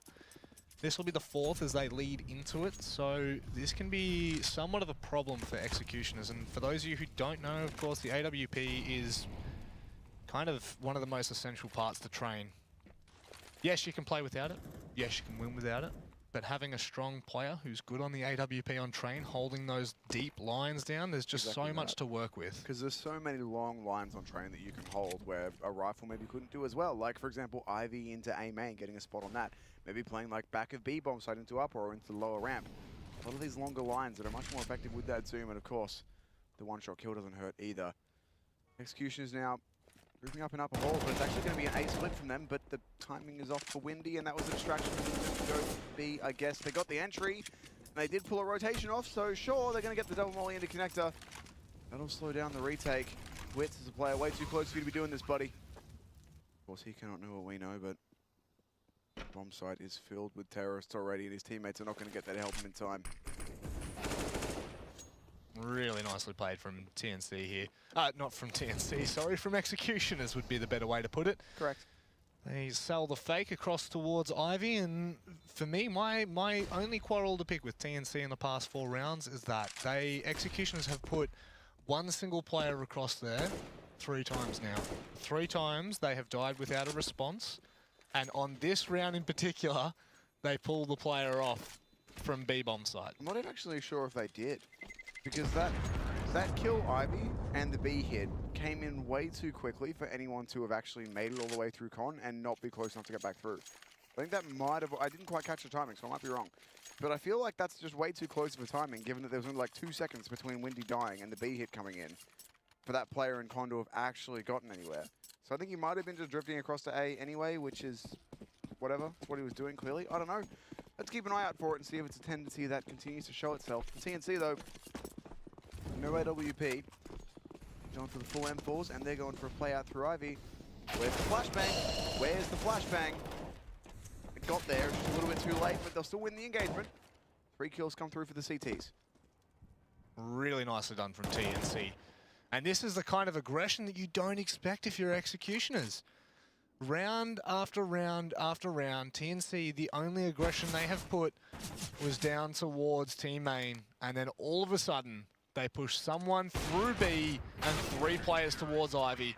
You realistically cannot expect that if you're Executioners. And TNC picking up the pace, changing their movements and their patterns, throw Executioners quite heavily there. Still, though, that as you were saying, that flash could have been their demise. So yeah, it was there. It was just a little bit too late. I think it was like, it was thrown out to the right so it wouldn't blind them, which is fair enough. It's a good place to hit it.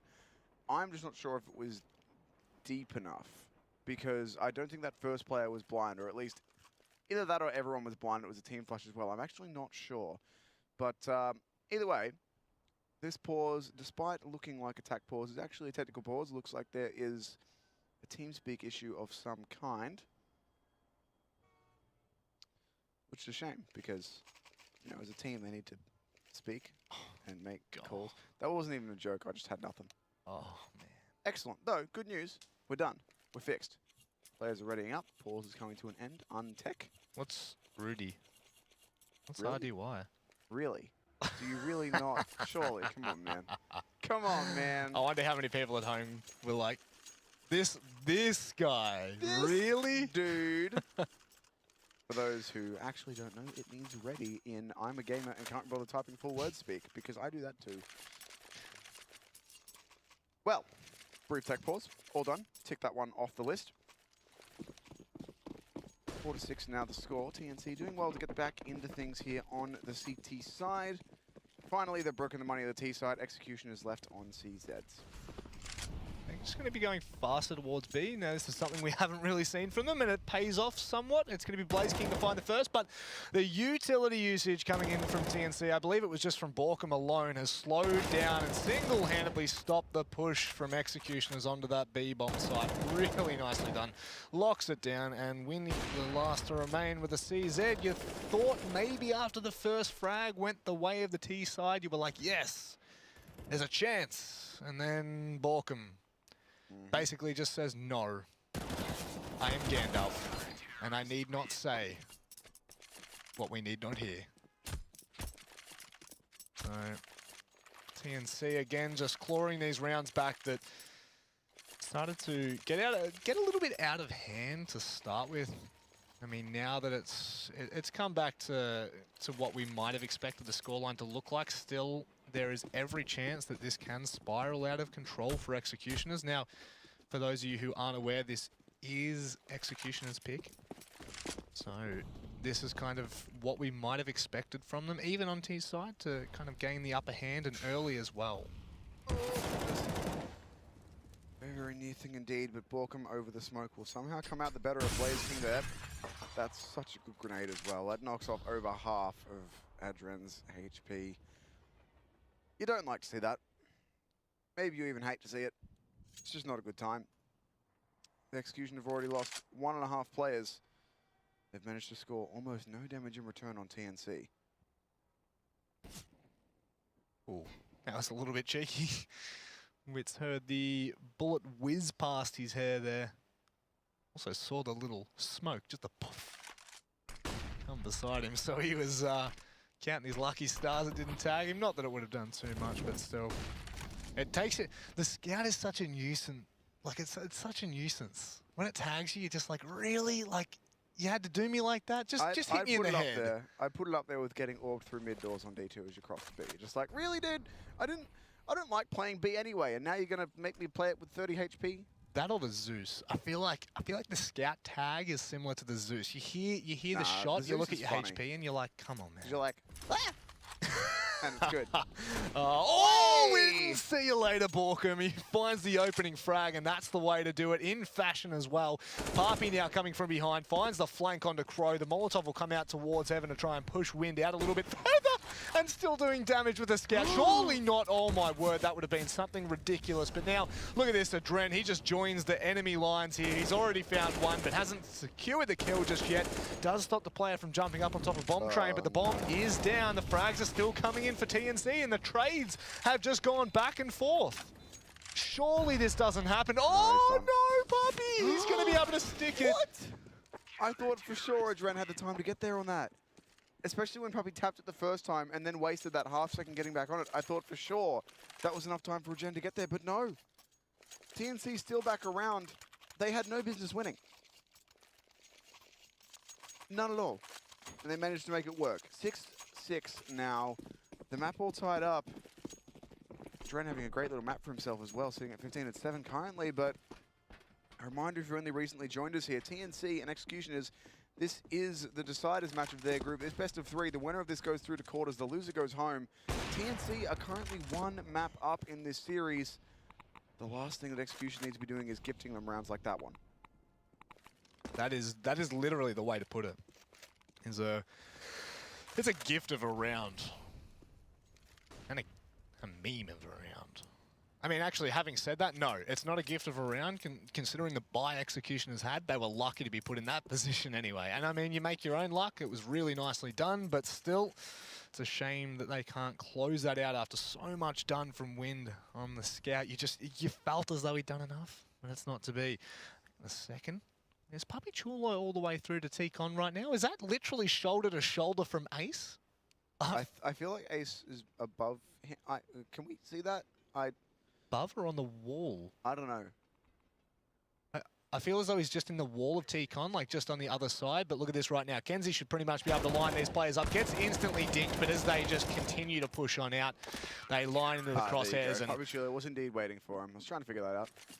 Puppy Chulo literally was just like, come on, Hey. I can smell you. Hey, come be my friend. Come here, little mama, let me whisper in your ear. All right, okay, no, I didn't need to be ASMR'd by that.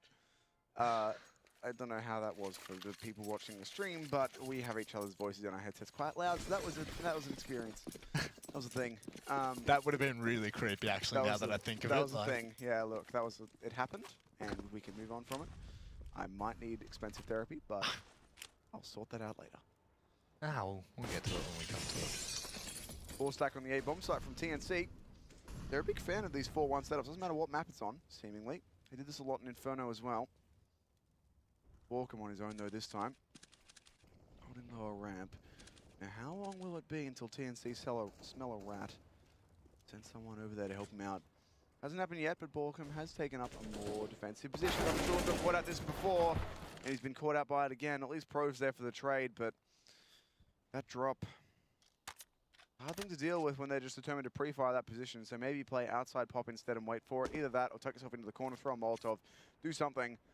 Just sitting in the same spot when they've shown that they can exploit you is not going to work out too well. Still though, it's even back into a 4v4. 2 players on this B-bomb site. Pro with a bit of info and pop. Kenzie with a very nice line here onto Adren. Should get the first shot off.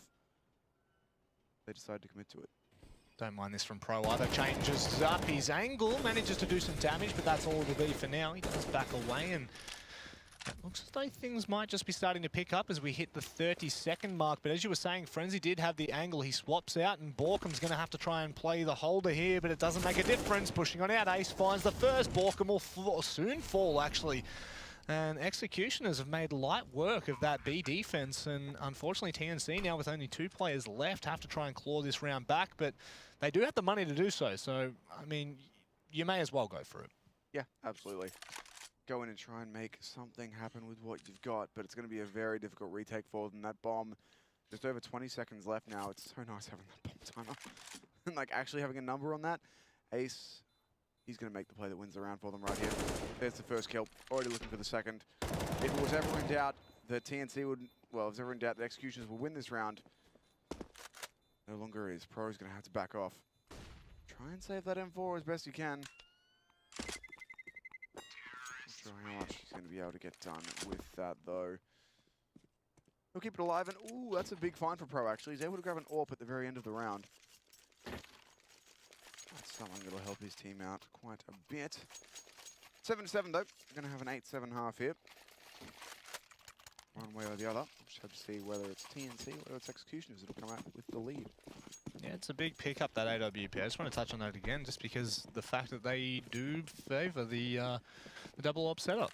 So that's definitely going to be something that they're going to be happy with, because yes, they still might have been able to buy it. You can see Pro's still sitting on 2,400, so he might have just been able to go without the utility and without the kit, maybe without the head armor. I'm not going to be doing the quick math this time, but no maths.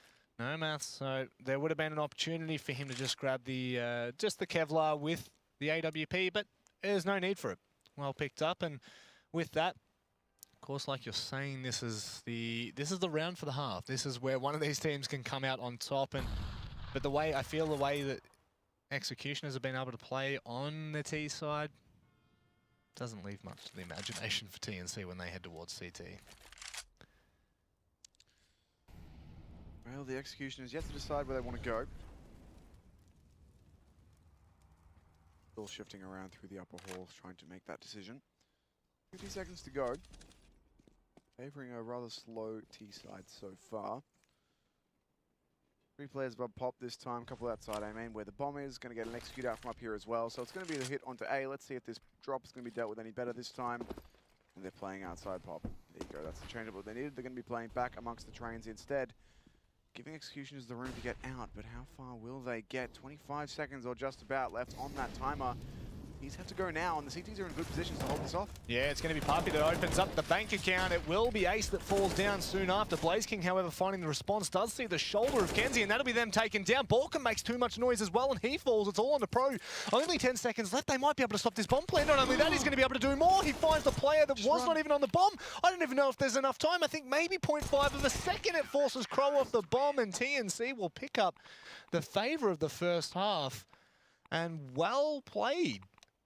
A close last round leads to TNC picking up the favor in the half, and so too they will definitely need that when they head towards that T side. They definitely will. I mean, this is a team that won the first map, remember? So if they can take out Train here, which admittedly 1 round advantage isn't much, but it's something. If they can get Train on the board, they will have won the series 2-0. That'll be it. It'll be done. We will be saying goodbye to the Executioners, and TNC will move through to the quarters.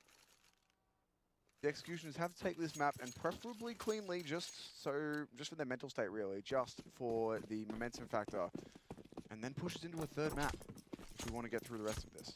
Or if they want to make it through to the quarterfinals, I should say. Yeah, that's what's on the line right now, ladies and gentlemen. So we haven't even really touched on this. It's do or die for both of these teams. One will push on through towards the quarterfinal just as they're pushing on through towards Ivy. TNC are going to be hitting fast on towards the A-bomb side. Balkan's been able to find 3. And with Pro finding 1 in amongst the midst, all that's left is Crow to find 4. And he manages to grab 1, but that is all it's going to be. 1 can be the loneliest number that you ever heard. Beautiful. Lovely. I feel so serenaded. Can I have a nap now? I've been serenaded. I feel like it's sleep time. Hopefully what it's not sleep time though for is the Executioners. They're going to need to do some serious waking up if they want to get back into this game, because that pistol round, they got destroyed utterly.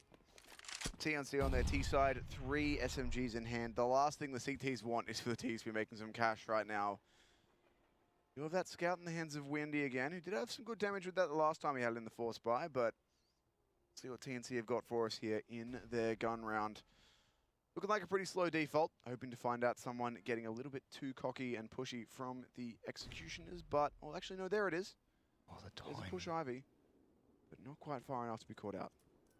That's sad. The timing from Balkan there, he literally falls off the slight little ledge he was on, and that's exactly when Executioner falls out. So, yeah, opportunity for some damage taken away. Oh my word, could you just imagine if we find that again with Wind? It's just like, hey, here's my wallbang. Hope you like it. I made it up just now. Here's a clip. Yeah, top Reddit. Take Hello. clip. I mean, I'm not sure the top of Reddit is a spot available for clips right now, but No. Papi Chulo gonna go down to Adren. That gives him a max hand. He can go fast on the flank. Guys, are you looking at your flank? You just lost a teammate. The guy could be behind you. Please, please, please look at that. Adren's right here. They are going to get out to the bomb site before it's going to be an issue, but he'll be flanking them so fast. There they are. This feels like a bit of a miscommunication. They should be able to clean this up. No, it's all in the 1v3. Yeah, that is the only way to put it. Wind picks up 2, but the only way to put it is exactly how you've just said it, which wasn't even a word. Just That must have been a miscomm. Like, they did. Maybe Papi Chulo called that he pushed back to A main. I don't know what happened there, but they even got shot at by the Mac 10 while it was behind them, and they still. I mean, I guess they wanted to get the bomb down. They wanted to get in post plans and just be like, hey, we'll deal with that flank when it comes. But then it came too quickly. I don't know. That's a really weird one for TNC to be losing, and one they will soon regret. Feel as though maybe the timer was starting to run a little bit thin. I mean, 30 seconds left on the clock is plenty of time to play with, but apparently not. Apparently it's not the way it works. Now, Executioners, they can actually work. They can work off the back of this. they can start to gain a bit of traction on this CT side, especially after a round like that, that it is ever so tilting. We've all been there. We've all done it. And by goodness, it does not feel very nice being on the receiving end of it. So TNC now, they just have to make sure that they reset themselves. Just forget about that and lock and load for what will be this third round of the half. It's going to be the grenade that are traded towards Ivy, and I thought that was going to do a little bit more than what it was predicted. Fortunately, Windy can't make it work, so now 2 players across towards T-Con. It's just going to be a slower hit again from TNC. Maybe this might be a pattern to look at, is kind of waiting to see whether they're slower in making their hits work, and sometimes that can be punished and capitalized on from executioners. Also, it leaves doubt into the mind rather of the CT squad. But for now, it is just going to be a bit of a slow one. 2 plays towards Ivy, 2 towards T-Con, and 1 coming out of E-Box. It's actually Blaze who doesn't see his counterpart in Borkum and still manages to find the kill and can clean it up somewhat. He actually flicks 180 on towards Pro. Papi now making his wards toward the site.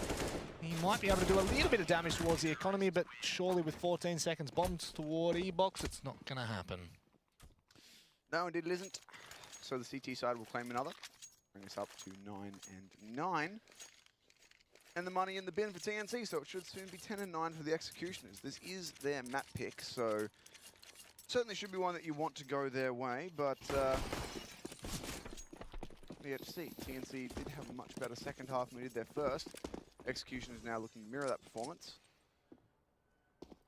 But on a round that's just Glocks, I don't really see too much hope for TNC in this one. No.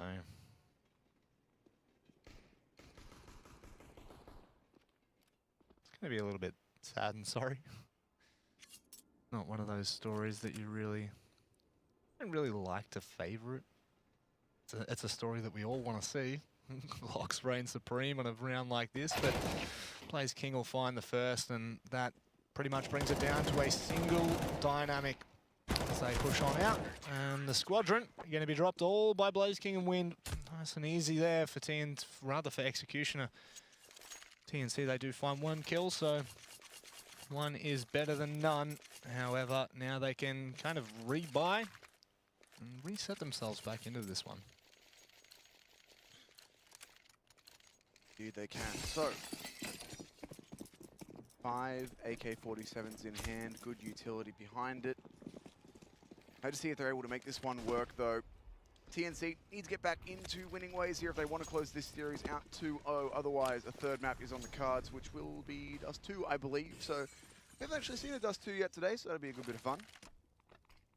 Hopefully for TNC, they will, of course, not want to need that. Executioners have to take it there. They want to get further in this tournament.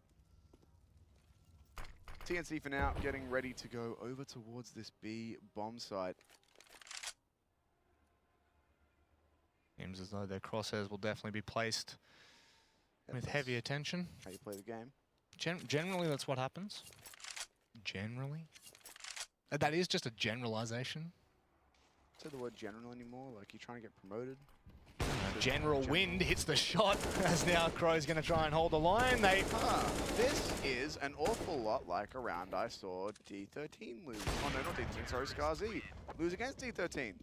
Where you try and waterfall out on a gun round with 1 smoke and maybe 1 flashbang, and then you all just get killed by the guy's site you didn't check. My problem is, they knew he was there. Crow killed someone who was coming out from uppers. And they just kept dropping. They didn't drop. They came out from lower ramp then. Look, yeah, that's true. There was 2 facing towards bomb site. I genuinely don't know what happened just then, because one came from the upper. That's the second time we've seen that from TNC. It was like a really weird, something that you thought they should know. We saw it again with that flank a few rounds back where they got that Mac 10 stolen. It's something where you go, surely they know about this, and then it's just not quite there. I'm actually gobsmacked at that. That is a kind of mistake that you cannot make. This is a they all spoke the same language. Yeah, I genuinely was, because this is a do or die matchup, and you know that your player just died from there. You still check it. You still see the player. But again, it's not the first time we've seen it. Like, it was the same thing with that Mac 10 where Papuchillo went down. They just weren't checking that flank. And of course, the argument could be made that they wanted to deal with it later, but it was that flank that lost them 2 kills in the round. So, I don't know. This round, pistols, no armor, no util, bomb plant at best. Complete destruction at worst, and perhaps most likely. Looks like TNC. I mean, this distraction is exactly that. Distraction out A as they try and get the bomb down on B. It's not going to happen. Good old mop up. Crow gets all 3 on B by himself. That looks so good from Crow just then. He just picks them one by one. And the savior from the previous round, finding 3 as they pour on out. He does so in similar fashion. And now this is starting to look a little bit better for Executioners. It's a little bit worrisome for TNC, unfortunately. Maybe some sort of miscommunication. Maybe they thought each other were going to be checking angles. Now we're going to have to see whether they can get back on that horse. Dust the old saddle off, as they say. They were in the lead. Can they be once more? That is the question for me. I feel like that's a question for everyone watching. I feel like that's a very logical one to be asking. TNC, I think, have looked the better of the 2 teams so far from what we've seen, despite these last few rounds. I mean, apart from these really weird T-side mistakes, apart from that, I mean, they've looked pretty solid. They look good in Inferno. Obviously, they won it. The CT side looked really solid. T-side on train leaves something to be desired, I think it's fair to say. But they're now going to go fast out A, and that's the first kill given to Papichulo. We're not ready for that at all, and now a very difficult place to be in here for Blaze King. Papichulo's got a really good read on him, and even if he didn't, he was stuck between a rock and a hard place with this Ivy push now coming in. 3 versus 5. CT side at the disadvantage. Wind will get involved with 1 kill, but Wit's there quick on the trade, 3v2.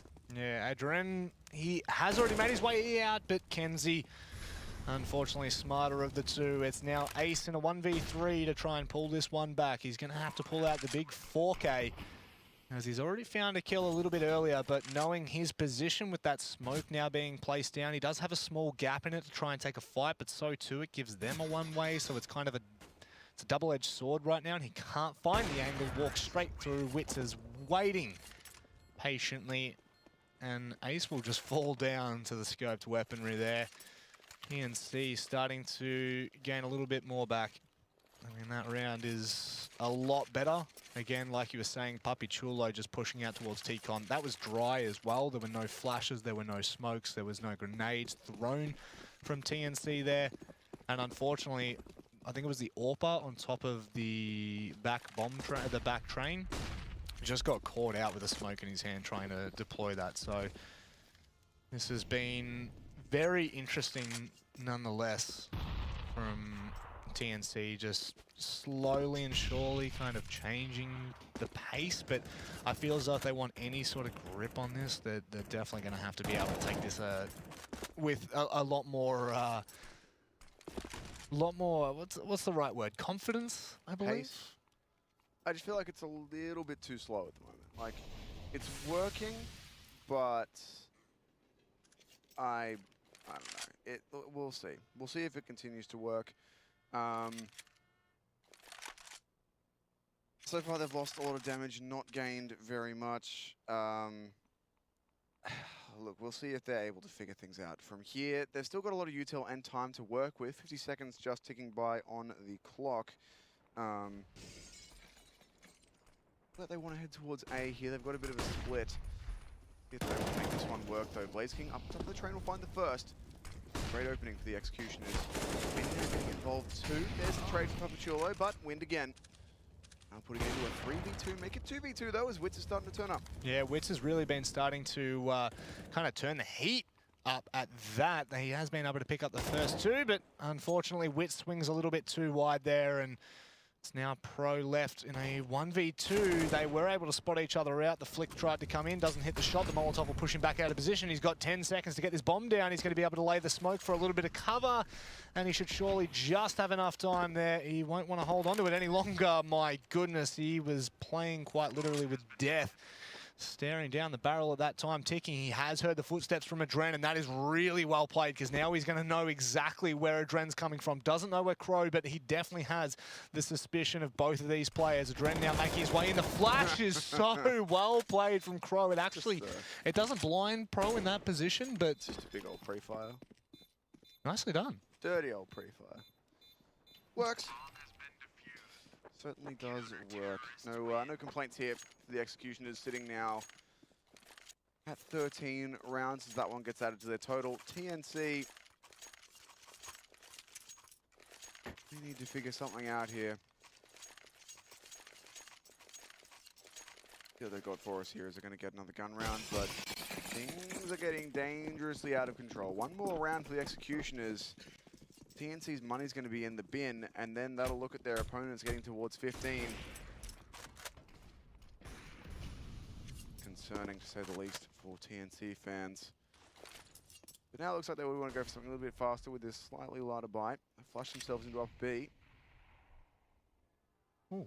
Ace has been able to spot out the foot, so that'll be the first kill. No, it's actually not. It's Windy, however, that will be able to fix the prior mistake, and TNC just get picked off one by one by one. The bomb will go down, but that is all it's going to be for TNC on a full buy round. And Executioners, they're making this look easy, right? They're really starting to just snowball a little bit, and wow. If I have Watch that tech pause be like, oh, needs to delete that bind. So oh, man. wrong bind to pause. Oh, boy. You hate to see it. You really do. Unbind effect. Oh. Well, one thing's for sure, they won't be doing that again. A very, very interesting little bind to have, but nevertheless, a bit of BM thrown towards TNC, regardless of meaning to do it or not. Executioners are just starting to kind of roll down the hill, as TNC have only been able to respond 1 or 2 rounds now. It's not looked the prettiest from the T side. But we knew this coming into the second half, that it was going to be a lot harder for TNC to try and grab a grip on this game. If ever there was a chance, they really had to flex on their CT side.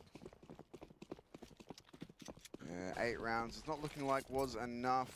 Going to line up and execute out into the A bomb site here when they just have the pistols. But, I mean, well, it's about... I don't need to tell you how successful it is. You can see. You have eyes. I have faith in you, audience. So, 15 rounds now for the Executioners. Just one more needed to take map 2 and force us on to Dust 2. Oh, the dusty old original, hey? We've dusted off the shelf a couple of months ago, and now we're back. It does look as though the third map is going to be needed here. The quarterfinal matchup, or rather the game for the quarterfinal matchup, is still 1 round away, but with the way this has already started, hang on a second, Pro, really, man? You're going to do this with the Galil now? Oh, my word. Oh, man. Oh, wow. Well, maybe a little bit of a late fight. A last attempt, a last-ditch attempt. It's going to be Papichulo making their way on towards the bomb site. We are going to have to see 5 rounds of this before, of course, we end in an overtime. If TNC can close this out into Executioners, though, they're not looking to make this work. Starting to push on out. They do see the AWP. Pro makes light work of Ace, and now the only man remains is Crow over towards Ivy. And unfortunately, this definitely, I do say unfortunately for Executioners, but TNC will be, of course, just playing this one out and thanking the gods that they've got 1 more round in this at the very least. Can almost hear the chants, 1 more round. Can you? Nope, I really can't. Yeah, not an Asian game. I'm not sure they'd be chanting in English. But China number. 4 round? Number 26. Oh. It's actually around 27, so Oh. NT. And TNT. Did your best. All right, now, TNC, 4 more rounds of that if you're going to force us into overtime. Executioners just need 1 out of 4. We haven't actually had an overtime so far today, and I'm not sure we've had one on the English stream so far this tournament. No, I actually don't think we have. I don't think. Very unusual for us. We normally just end up rolling in overtimes. I feel as though the wallowing in them. Malta and Co. I'm not even going to give Alfish the treat there. It's Malta and Co now. Time of day. It's Malta. Or time of night. Well, yeah. No, it's actually time of morning. So this can be night.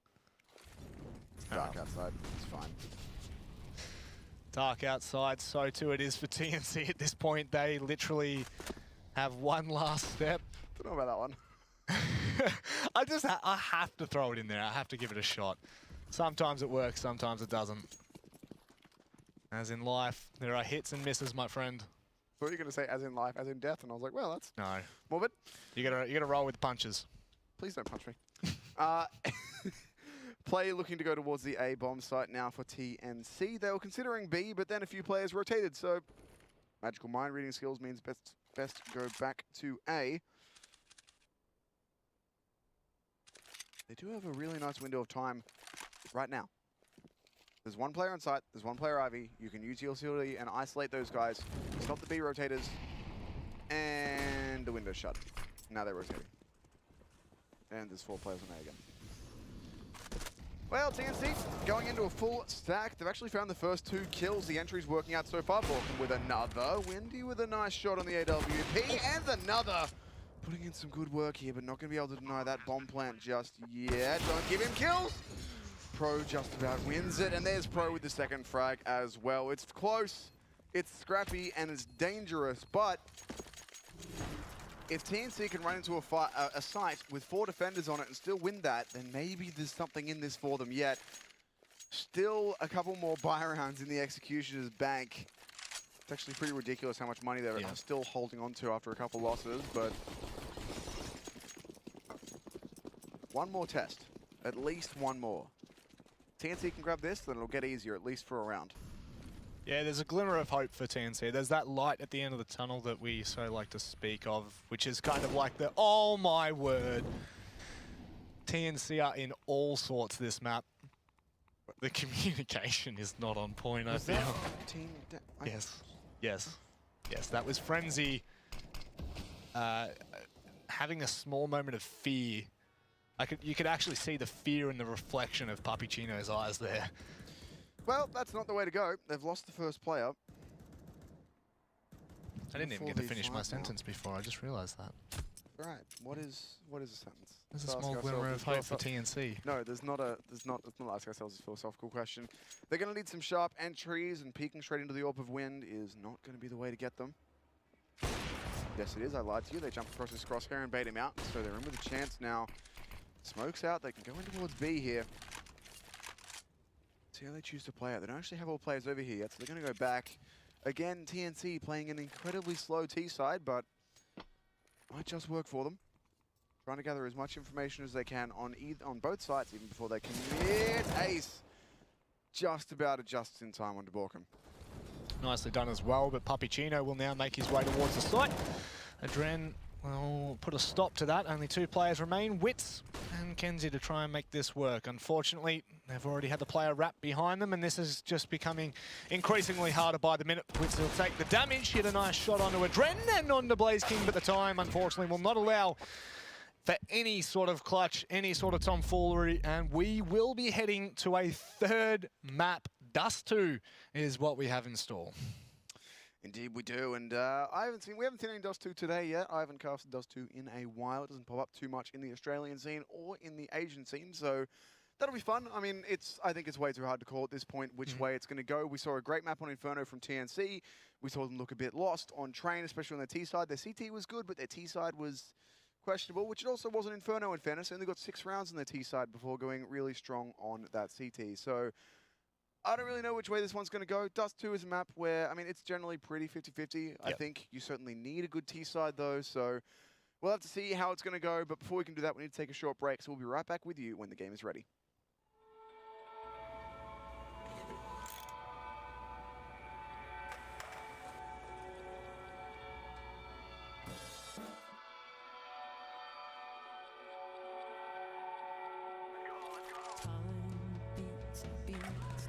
drowning deep, and the water from around slowly weeps. Like your eyes, cold as ice, dead as the dark. Was our love after all just a watermark in the frozen lake there reflected? I was suddenly disconnected. Now the darkness is approaching, flooding in my tears. My heart is choking.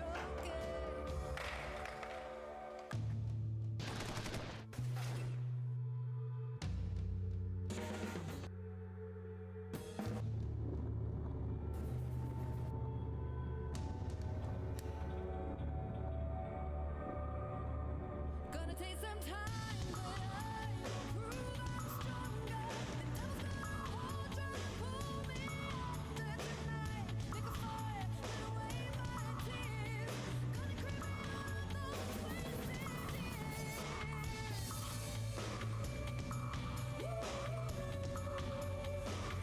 Those wasted years.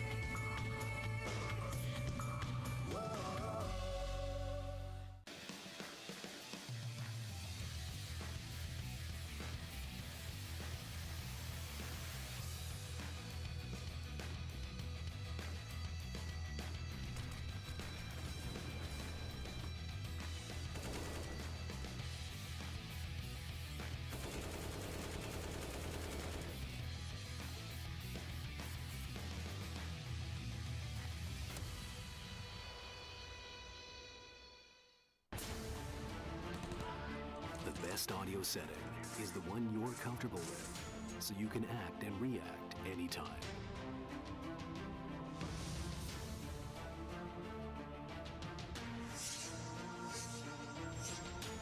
Intuitive touch panel for treble and bass adjustment.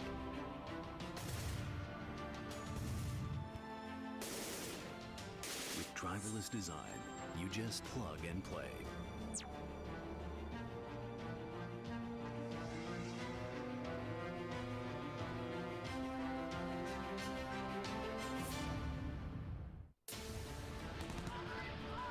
Everyone grips the mouse differently, so how can one mouse work for all?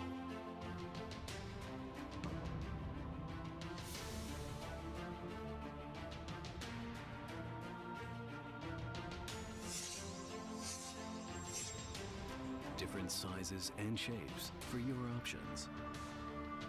Pick the one that fits your grip for long-lasting comfort and gameplay. With driverless design, you just plug and play.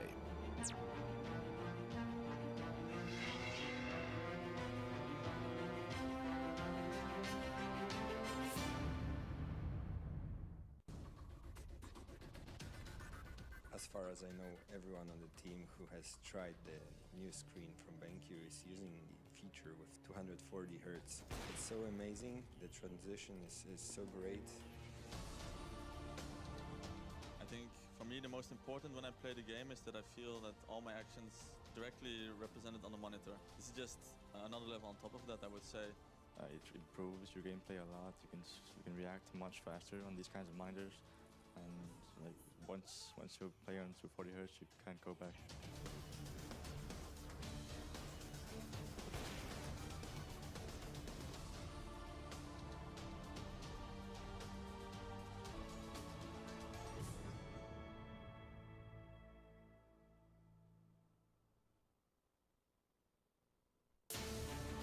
Personalize the way you see everything, and then conquer.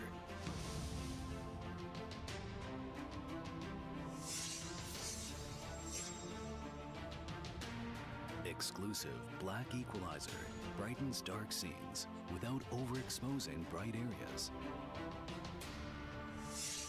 Use the S switch to quickly access the setting and switch between save modes. Adjust the angle effortlessly for maximum comfort.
Final series and final map of the day. TNC taking on the Executioners here. We now sit at 1 apiece. Inferno going the way of TNC, Train going the way of the Executioners, and a very quick push into the B bomb site from the T side. Yeah, original map and original push straight through towards B. The Suka B onto the site, but the mayhem has started. TNC are taking so much damage. No kills coming in just yet. Securing it will be Crow. TNC, however, do fire back. Two flanking through uppers before the bomb's even gone down. Well, TNC looking to make this round and potentially this map a very quick one as the nice USP shots come through. That's crispy. Puppy Chulo with the 4K. That's how you start. It was like you're saying crispy. The bacon was left in the frying pan a little bit too long. Excuse me? Crispy bacon is the best bacon. There's no such thing as...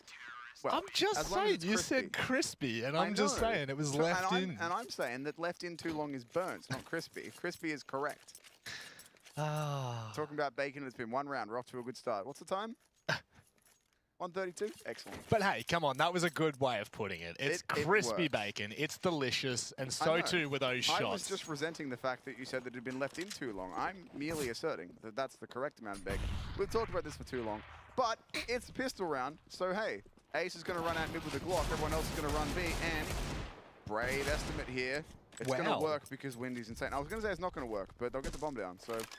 Even if it didn't work, they had a safety net of those two people. I was literally right about to say, brave estimate here, it's not going to work, and then it worked. But I don't think they're getting much more than this. They've got the bomb down, but no armor, no util. Not a whole lot they'll do with this. Yeah, and they're going to be making their way back in. It's going to be that 2v3 that we do see so often. Kenzie putting a stop to win before he makes any sort of mark. Ace will be shutting down Kenzie as well. Rather, Kenzie shutting down Ace. And TNC will grab another round, but Executioners would be pretty happy with that. 2 kills and a bomb plan as well. That's probably the best case for Executioners there. I mean, obviously, best case is the win, but you'd still be pretty happy with that. You don't have to second guess yourself. People know what you're talking about. And if people don't, then I do, and I can be like, hey, Rob's actually a smart guy, and he meant to say this, even though he didn't. So, you're welcome. Words are good. They're really not. It's hard. So, 2 players on the Executioners sitting on a donut currently. Blaze King and Ace. With a kill between them. Let's see what the T setup's going to be. So, 2 players towards long early on, but so too 2 players for TNC. Executioners actually just choosing to play a long lurk here, boosting a player up in the boxes and hoping that the CT side will push. However, that only has to work once for TNC to never do it, or at least never not check it again. And that player being all the way up long allows them to have 2 players stacked up on A, one looking short, one looking CT. 2 players on B. They've actually got 2 players, one from each side looking towards mid now. So confident there's going to be a mid to B, but instead looking like it's more going to be an A split. Question will be the timing on when Blaze King moves. If he goes late, Puppy Chulo is going to be drawn off to look at the players short and to help take site. So if Blaze King goes after that, he can jump down and get an easy backstab. If he goes early, he might just be caught out, but he could also find the timing. So it all comes down to that crucial moment, that crucial second when they do go for this push. Executioners, though, both these teams love a slow T side. They really do. No one wants to go fast, ever, unless the pistol round, and then maybe. And even then, maybe. Yep. Let's hook a blee at that towards B. Executioners have shown that at the start. We're not succubly adding anything. Nope, not at this point. Not with this buy, not with this sort of play. They are going to be making their way towards short. The flash comes over to support it. The Molotovs will be there to supplement that player that was holding the side. However, Kenzie going to be able to hold down the line. Adren falling down, and now oh my word, Crow absolutely ripping it apart. Just as you were saying, Blaze King on the flank picks up 2, but unfortunately, not only is there no time, there's no hope for Blaze King. The rest of his team fall down, and that is going to be the round again for TNC, locking that one down. And here's the problem with the play style, with this super slow play style, is that you can play as slow as you like, and you can take map control. Like, before they went for their push, their Executioners had control of long when they, well, control of long doors, and they were ready to get control of long as soon as Blaze King moved. They had control of most of short and most of mid, so they could get up short for free. But they hadn't shown presence anywhere. So TNC hadn't thrown any of their util beyond the basic stuff at the start of each round, which is, you know, the basic Molotov like this and the smokes and whatever, the establishing stuff. So they still had so much util to throw at the Executioners, when they started going up short. By the way, I'd like everyone at home to know that Rob gestured at me to point out that a B rush was happening, and I knew that it wasn't because the executioners will not go fast. Hey, I all was so saying, confident. I was so confident that I could finish my point and they wouldn't run through into B. all I was saying was, hey, look, something cool might happen. No, I was so confident they wouldn't do it. No, I was just like, they- I'm finishing my point. They definitely, they didn't have the balls to steal in that one. Pro will just pull off the angle. Still 3 players holding towards middle, but that's going to be Crow falling down with absolutely nothing to support him in mid. So that's going to be a free kill in the way of TNC. A small misstep, but on a round like this, it will not kind of echo into the following, so that's okay. You go. There's small margin for error in rounds like this. Blaze King should throw his gun to a teammate. He's lost 1 HP. Clearly time to trade off the weapon. It's got to be, right? 100%. So there's another molly into short. Like, I mean, we're still wasting time at this point. It's like 40 seconds left. So the executioners, they are now burning utility. This is something they didn't do last round, but they're just going to go for the push drive. There's their Molotov, but it's way too late. Pro dodges the flashbang, gets an easy frag. He's going to be able to help out his teammate. Julo doing work on the bomb site. And that is as easy as you like. Yeah, This sort of style is not going to work for the executioners. No, you could not ask for anything easier for TNC. And like you're saying, yes, it's all good and well to leave it late in the round, but when TNC are playing it the way that they are, Which is, we're going to sit in our bomb sites and wait for you. We don't care. yeah, like they're not, no one is getting aggressive for TNC. The only time we even saw someone slightly get aggressive was when it was Papicino pushing towards long, it was close towards the door, and that was it. There was no pushing towards bedroom or anything. The players on TNC are just allowing executioners to play themselves out of the round. Well, now they're going fast. They've got 3 players out through long already. 2 already going to challenge short, but there is 3 players. The CT side towards this position, that's the bomb down, and there's still 1 more player looking towards long. Pro, big job to do, but he's going to find the first one and holds it up. There's Papachula getting involved as well. 2 at long for him, 2 on site for Pro. Executioners try to go fast, but they do it by running through, like, this is the thing. Going through fast, going fast, yes, good. You haven't been doing that. Going fast at the, like, going fast without thinking about anything else. Like to the point where we're so fixated on going fast, we're going to run through smokes. Not ideal. No. Can work, can catch an opponent off guard. Not going to do it here. TNC were more than ready for that. They had 3 players on long. And that's the thing with trying to take long early against an opponent who's playing like this. The only way to adjust when your opponent is establishing 3 players long early is not by rushing long. It's by taking mid control. It's by taking B fast 1 round. It's by making them think, as long as we have 3 players long, the rest of the map isn't safe. So they go, okay, maybe we send 3 players long, but only to throw a flashbang, and then that guy, after like literally 5 seconds, runs off to help mid or B. And only then, as a T side, can you think about going long again, after you put pressure everywhere else and made them spread out their defense. Because you've got to pull the rotation away before you can even think about going back to that situation where they have a lot of players. And indeed, the change-up is here. Like, now it's 2 players on site, 1 towards mid, 2 on B. So they're changing their setup once again, but this could just be an anti-eco setup. Every single player is in a position to crossfire with another one, so most likely just an anti-eco change-up for them. But that's actually not a great start. The 1-for-1, width's already low. Does have a teammate up here at B. There's still 2 players aggressive on short, so... Okay. I mean, logically, the smart thing to do is just grab your players and go towards A, but of course they can't see what we can see, and there's no way of knowing that there were 2 players. Now they will. That molly. Molotov actually goes a little bit too far, yeah, so that's a little bit unfortunate. He does, I believe maybe he was trying to flush the player out, or maybe he was trying to hit the wall in fact, but he definitely did not make that forward step, that movement to try and launch that molly a little bit further, so that makes it a little bit hard. But Papicino at the moment just going to be holding on the angle. He does have the smoke to give him the cover, but as that dissipates, of course, 4 players will meet at a head or no doubt, but that flash is so dirty, but not dirty enough. Wind that was still holding from Xbox just ducks and weaves behind the bullets, and now it's all under Wind. He does have the M4, a flash, and the bomb on his back, but by goodness, does he have a tall order? He's going to need more than a flash grenade. He's going to need a flash of brilliance to pull off his 1v3. I don't think he's got it in him, honestly. 32 HP. We've seen some good stuff from Wind, but the odds are stacked too far against him. Too many angles to check, and Kenzie steps out at the right time. One of the better rounds that the Executioners have had comes at the hands of an eco or a forced buy, but that is an instant full buy.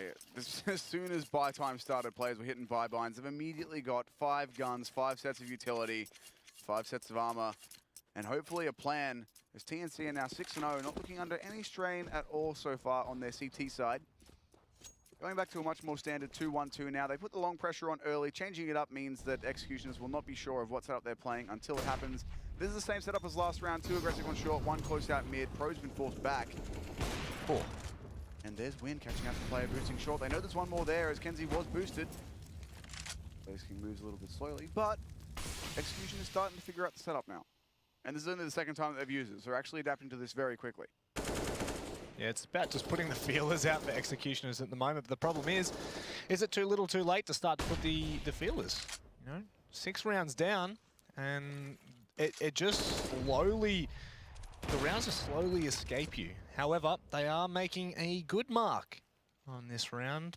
2 kills going the way of Wind, and we have seen him have quite a monstrous impact when all things are looked at. So maybe he might be the saviour for the T side, maybe the CT side when they swap sides. We'll have to wait and see. Wind at the moment still going aggressive. He does see the... Actually, no, he didn't see Pro, sorry. That was a mistake by me. And Pro's going to go aggressive late into the round. Oh, but Adren saves his team behind as now they make their way towards the B-bomb site. This will have to be a big play from Wits. There's the first. Needs to find more, though. Smoke going to block him out, but he's given the second frag there. He's still worried about mid, but there's no one actually there. His teammate can hold that for him, which should just be focusing on trying to find these frags, but Adren goes up on the box and finds him. So now Borkum versus 2. He's quite close here at window, but did just make a footstep. They'll be ready for this, but can get in front of this grenade. Unfortunately for him, Adren was waiting for that one as well. 3 kills on that stolen AWP for him, and a first round on the board for the Executioners. Just rolls over into the fetal position. That was bad. 6-1 Executioners. They do still fall down the 2 players there. Nicely held from Wits on the AWP across towards B, and it does punish Executioners there for somewhat, I don't want to say a misstep, but it has to be, right? 2 players falling down and one with utility out, knowing where Wits is, just not really thinking about the angles too much. So it does give Executioners at least 1 round. They're going to have to do a lot more, though. This is where they need to step up. This is where they need to start accumulating rounds and starting to kind of gain control or just gain rounds back and try and make things a little bit more even. TNC, however, I don't know whether they're going to allow this to happen. Pro finds the first peak, and Wits just going to be missing that shot in towards middle there. It was a Adren on the receiving end trying to trade bullets with Wits, but you do not want to be trading punches with an AWP. It is never going to favour you. No, because it's Mike Tyson. It's got a knockout punch. Set up moving back towards mid now for the Executioners. With Bomb there in bottom mid, it's not clear where they want to commit to just yet. The player in uppers does suggest a mid to B, but Bomb going out mid to B on a mid to B split is really not the way you want to do it, and that's why we'll be able to reclaim it quickly, but a 2v4 now. That molly going to completely ruin Crow. That's burning valuable time. Admittedly, this time the Executioners do still have a full belt utility, but guys, you do barely have time to go to A, and Kenzie will cut it off. This has to be a save. It is. There's no other avenue for Executioners at this point. No. 20 seconds left, and Lost too much. sometimes, yes, it can be worth the save. Dren sitting on 1,500, Ace on 2,400, so still going to be something to deal with. The other thing is, that's their round loss bonus. When you win that previous round, they did lose that max round loss bonus. It's 5 rounds it maxes out at. They lost 6. Winning that round reset it, and they couldn't win the follow-up, so now their money is well in the bin. They do save these 2 AK-47s, so that's something from them, but that was a critical save. They would have had no buy at all in this round.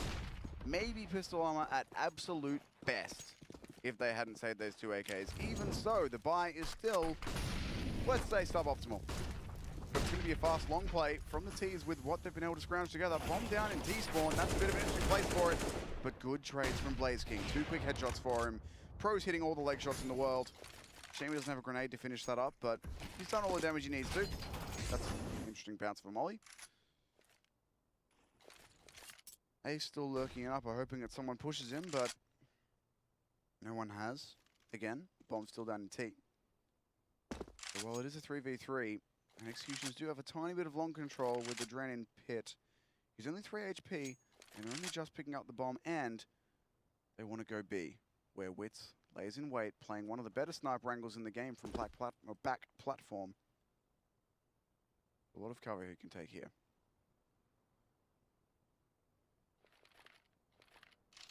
Still 50 seconds left to play with at this point. The flash comes over the top to just keep them at bay for a moment longer. Smoke is going to come out, but again, Execution is just burning away at their utility. Unfortunately, it doesn't do anything for TNC there. They're holding 1-1-1, so they don't need to worry about that. And there we go. Pro going to be putting the nail in the coffin for the round. There is next to nothing left for Executioners to do. They are going to still head towards that A bomb site. Adren might be able to find a lucky angle, but oh my word, Pro with the flick onto the shot, and Adren has nothing to throw at them in that case. 15 seconds left in the round, and that is all she wrote for round number 9. And TNC just looking very strong right now. Another TS issue, so the game's going to be paused once again. Pretty sure I saw that Ace is on a donut still. 0, 1, and 9. I'm not sure if he got that assist before or after the 007, but that would have been nice to know. Look, I think it's fair to say that Execution are having a very rough game here. Wind is actually looking pretty on point so far, sitting at 7, 1, and 8. Certainly had himself a good game, but the rest of his team are not there with him. Where was that ace frag? I mean, the assist. Does it say? No. Cool. Well, doesn't matter. Looks like the TS issue. No, now it's a PC issue. Never mind. So we won't be going live again just yet. But TNC are certainly playing very, very well here. And it all comes down to the fact that they're just not getting antsy. They're sitting on their bomb sites, holding their crossfires, which, by the way, are working out very well for them. They're getting the trades where they need to, getting the damage done. The late pushes short have been very good for them with the aggression there, especially with that AWP. And on the Executioner's part, again, they are, like, some rounds they go fast. That round they did, but they lost so much for it. And then they slowed down again. They thought, okay, well, we tried going fast in this very round, and we lost 2 players and about a bajillion HP on 2 others. So the logical thing to do is to slow right down again. Look, I don't know any better. I'm not sitting in this server playing. I'm not going to say it's illogical because that's unnecessarily cruel. But I do feel like this slow style is going to run Executioners into the ground. I mean, it already nearly is. They're down 8 and 1. The one round they won just served to ruin their money when they lost the next one. They're not in a good spot. I think that's the kindest thing I can say. It's a little bit harsh, I feel. Not coming from you, but for Executioners at this point. They've tried to go faster, they've tried to go slower. But they've done both in the same round. Yeah. Like, they haven't fully committed to doing one or the other. My problem is, since the second round, Executioners have not just gone fast. Yeah, and there hasn't been a full-on Zuckerblitzens pistol. No. Just give it a whirl. One of these rounds where you have terrible money, drop like P250s or a Mac 10 or a Tech 9, whatever you're into, and just try Russian B. If nothing else, the way that TNC are playing this at the moment is 1 player on short, 1 player on long, 2 players up short, 1 anchoring B, and then 1 floating around mid. Yep. If you just give a good old rush B a go, sure, maybe you will get AWPed by Wits, who's playing B by himself most of the time. But maybe you don't. Bare minimum, you're going to make them think that you might do that again.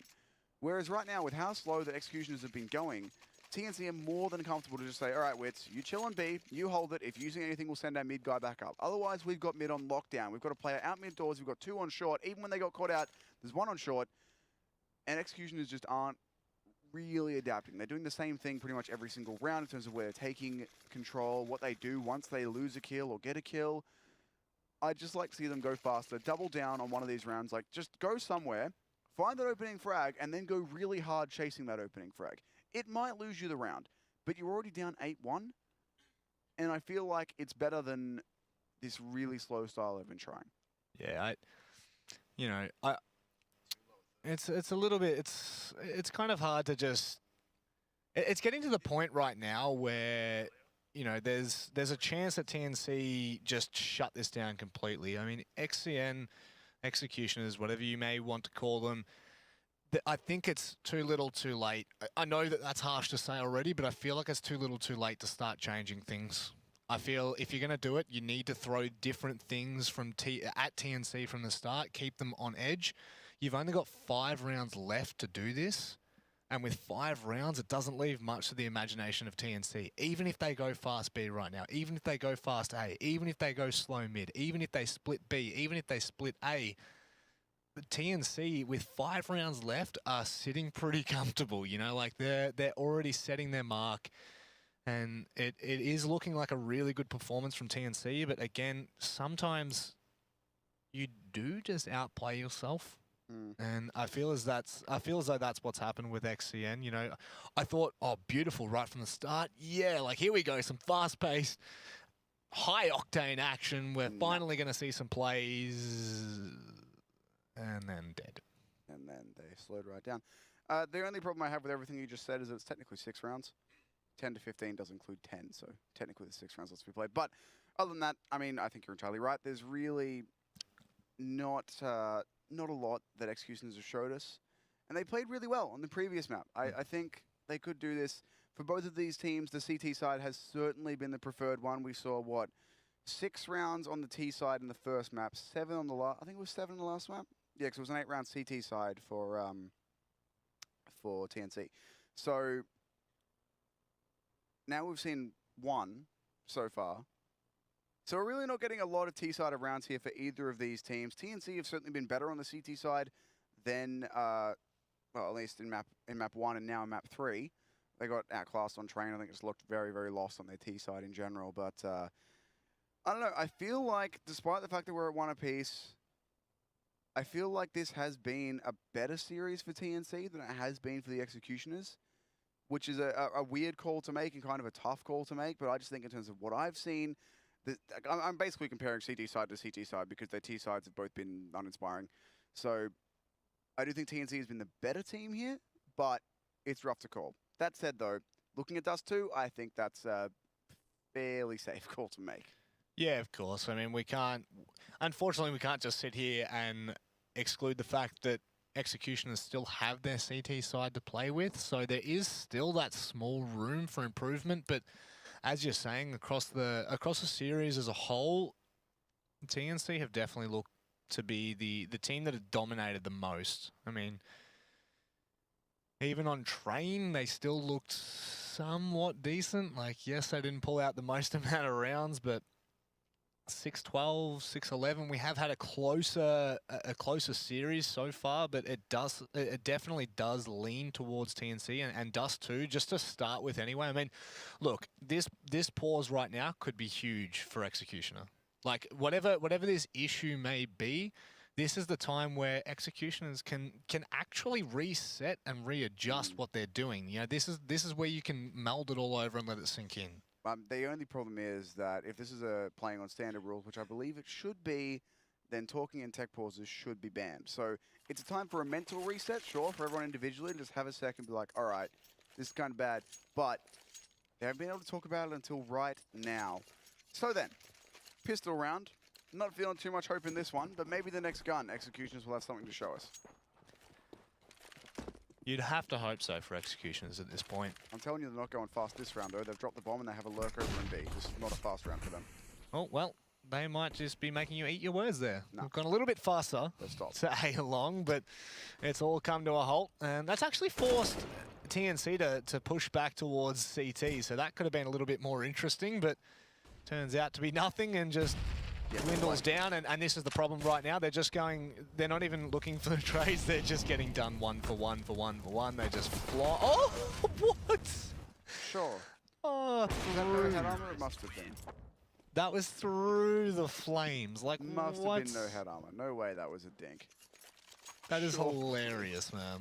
I mean, at least you're getting something.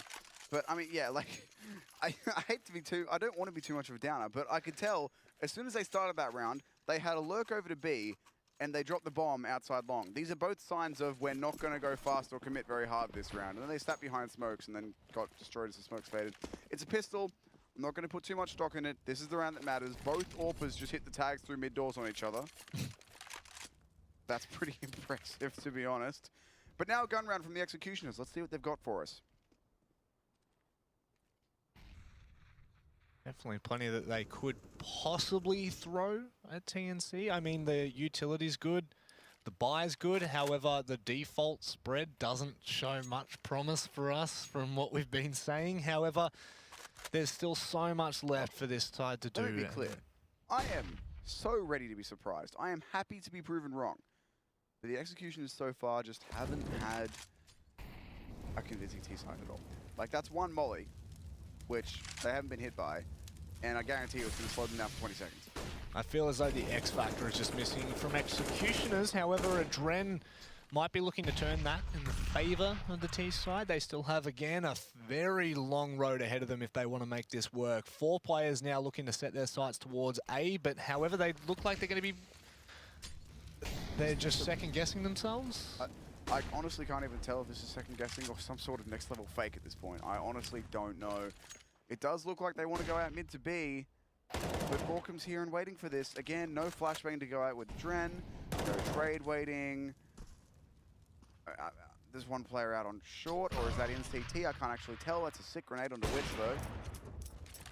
And here comes Win now, putting pressure on from behind. I'll be amazed if Borkum's able to get anything done here, and indeed he will go down. So 4v2, lots of damage done to the enemy team, but TNC, unfortunately there's no Molotov to deny that bomb plant, and here comes Ace, just flanking in through CT as well. So Pro shouldn't get too much done here.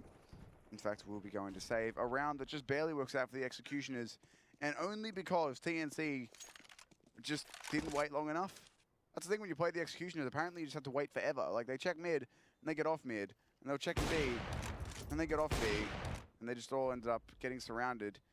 So it works out for the Executioners. It's a nice round in the end. Keeping 4 players up will, 3 players up will certainly help.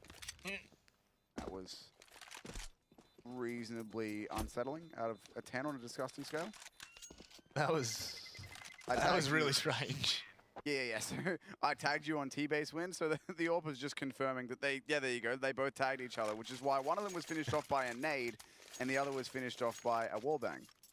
That's a good laugh. No, don't do that. Don't do the admin. Don't do it. We don't want to see the admin in here. We don't need any more pauses. We're all good. Everything's working. Nothing's wrong. The game's being played. Is it working? Yes. Poor Executioners. Oh. There it is again. Do it, Wits. Tag him back. Give him what for? There you go, blow for blow. Oh, that's a cheeky little boost. Unfortunately, they cannot make the best of that there. So there's an opportunity for Executioners to start to, not steamroll by any means, but start to gain some traction in which they have definitely lost since the second map. Now it will be, I don't know what he said, Kenzie that has been caught out. Wits, however, holding the line, will find the first, and with the support of Borkum, they double down on towards B and shut it down as well. As Blaze King looks to come through from window. However, 2 players towards short. If they start pushing, this is going to be the pressure on towards the T side, but it's Wits that's making so.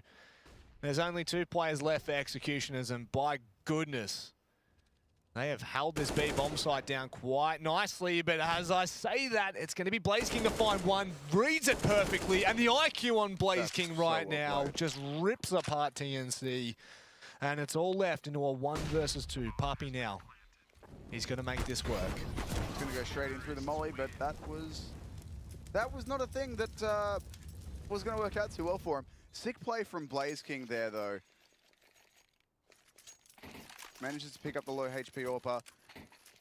Goes back in for the peek towards Car, and then knows that as soon as he's fighting Car from window, that is the cue for the CT guy to go for the backstab. Blaze King waits for it, times it perfectly. Lovely little passage of play there from him. The Executioners now, they win that one round, and all of a sudden there's a bit of wind back in their sails. There's a bit of life in them yet. Best they can hope for here is a 9-6, but that's still certainly better than when they were down 8 or 9-1. Slower start again for Executioners. It's just the tail of the half so far. Again at this point, just be like, yep, that's an Executioners start to the round.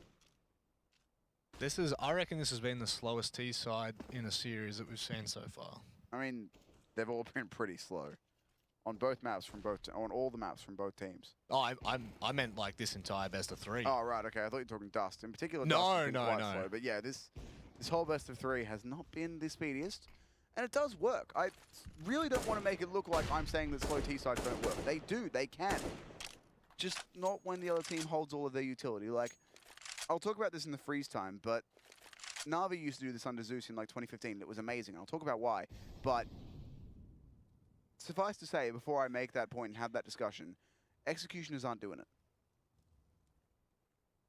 it. You know, unfortunately, it doesn't really matter what you do. If you can't execute on it, then it doesn't make a difference, does it? At the moment, they will be pushing on towards the A-bomb site. Kenzie nearly gets the lineup, but it doesn't pay off. And Papi, he's actually picked 2 off from short position, but that is all it's going to be. All the hype leads to nothing. Papi finds 2, but it's the response from execution as Blaze King comes in to shut down the players on towards short. Borkum tries to spray with the CZ and... Trades. Flushes for each other. They did it! It looks so much better. Anyway, the Na'Vi conversation. Na'Vi, back in 2015, if you did watch them, they played incredibly slowly under Zeus. They would, like, wait until 20 seconds left in the round and then explode onto a bomb site. Everyone knew they did this, but the way they did it was unique. And that's in, they would spend the entire minute and a half they weren't pushing a bomb site, taking map control and making you use utility. That's the crucial point. If you just play slow and take map control, great. If you don't force the other team to burn any utility, then guess what? 20 seconds comes and there's 5 Molotovs coming your way. You're not going anywhere. So the crucial part of it when Na'Vi did it was making the other team waste util. That's a hell of a tag from Wind. And that's why it worked. Executioners are not drawing any util at all out of TNC. And I actually thought Wind hit that. Oh my god. Okay, that's the short boost that's been found out again. So TNC, now is probably the time to shelve that one. Actually, that wasn't even the short boost. That was just a short aggro push. Again, still probably the time to shelve it. Now, as it is being punished a bit, but back into a 4v4. And it's going to be an A-long play by the looks of things. 2 players just taking their time, heading on over towards car, just giving themselves some sort of buddy system. And again, the buddy system works with the trades, but it is going to be a bit more of an aggressive push from Executioners here. The 1-for-1 comes out, but Pro makes it good for 3. And with Witch shutting down Crow, that inevitably puts the stop to what Executioners were trying to achieve. There we go. Pro, come on, man. Took me a few tries. How long have we played CSGO for? Hey, look. Actually, no, don't mind. I was going to say, don't worry, they've got all the money. They could just drop another AWP, but they actually didn't. So it's a good thing that he managed to recover and pick that one up. And now Executioners staring down the barrel of an 11-4. Big individual performance from Pro in that round to shut them down. Even 10 rounds is surely enough for TNC. I mean, their T-sides, as we've said, have not been great, but Executioners now equally underwhelming, so TNC should be in a pretty good spot, crossing over onto their T-side, but of course we won't know that until we get there. In the meantime, they need to focus on getting this 11th round. Once again, 2 short, 1 out long, 2 B. Same setup they've been running most of these rounds. In theory, quite vulnerable, words are hard, to a mid to be hit, but has been, okay, not punished this time. There you go, exactly that. Witz goes down. That leaves Borkum in potentially the worst place in the entire world. Pro drops very prematurely into CT to try and help out. This is the exact hit that I was saying it was vulnerable to, and this is so far why. Every player is being picked off as they try and get back into help mid. Borkum in a world of hurt. Yeah, the worst part is they've tried to do this so many rounds, but it just hasn't worked out because they haven't used the proper plays, if I'm being completely honest, making their way to mid, but the trades will come over towards B, and oh my word. See, this is where things can get interesting now. 10-5 being the score for the half, and we definitely didn't, I mean, we expected it to be a lot further, to be honest, but oh wow. Oh, Ace, my mans, it feels bad, brother. Actually, it's pretty, okay. This is going to sound really cruel. I want to be clear that I'm talking statistically. Purely statistically, not based on my impression of how this game has gone. But it's really impressive that they won 5 rounds in a 3v5. Like, there is 5 frags between the bottom 2 players on their team. And that's like... Again, it's not a reflection of their skill as players. Everyone has bad days. Everyone has bad maps. Sometimes the enemy is just perfectly countering your every move. That still doesn't help your teammates any. So the Executioners getting 5 rounds... Looking at the stats, that could have been a lot worse. So we'll see now what they're able to get done as they move into their CT side, what has been the preferred side between these 2 teams. TNC, though, going to bust out long, end up short, very fast A-split. Looks like fast is the flavor of the day for TNC. Yeah, and they've already found themselves 2 kills, so that opens up that site almost completely there. It is going to have to be Ace that retreats off, but Still holding the line. He wins the battle at range with the Glock and then gets up close in Ace's face. See you later. It's now Adren to fight 3. That could have gone a little bit of a different avenue. If he had have hit that shot, it would have been a little bit nasty. But no, it's not to be. Executioners, unfortunately, now they're losing this small buffer that they have. And this is definitely not something you want to see. However, the double scout will come out and yes. Wind, I mean, look, he's been pretty filthy on the scout today. Yep, and I like... That was so close. Ace at this point, like, he's not been having a good game, whatever. Give him the good gun. Give him a chance. He actually, I thought he was one fighting me, but he got tagged while crossing. Wind's been hit twice through the doors with his scout. That was a shot that went the way of Ace on that scout, though, so...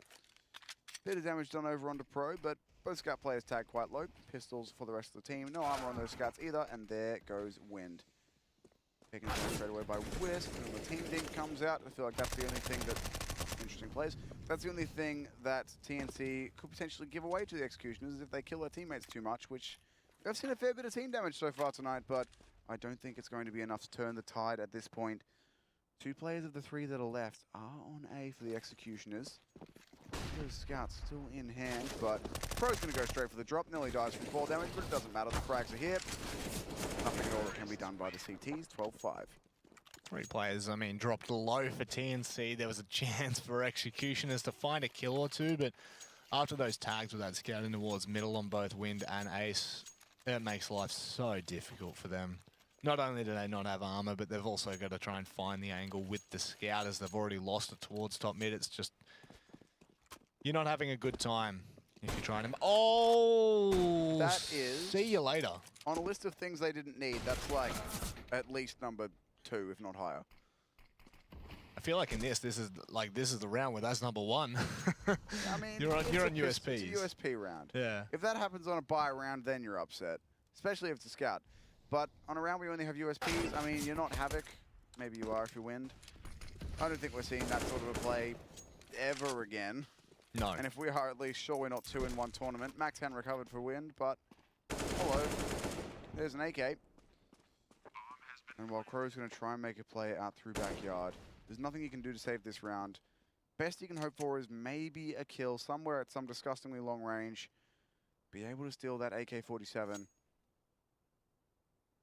Maybe there's a world in which Borkum gives his kill up, but I seriously doubt it. He's checking all his corners, waiting for the peek, and finds the headshot easy as you like. Just 5 bullets required.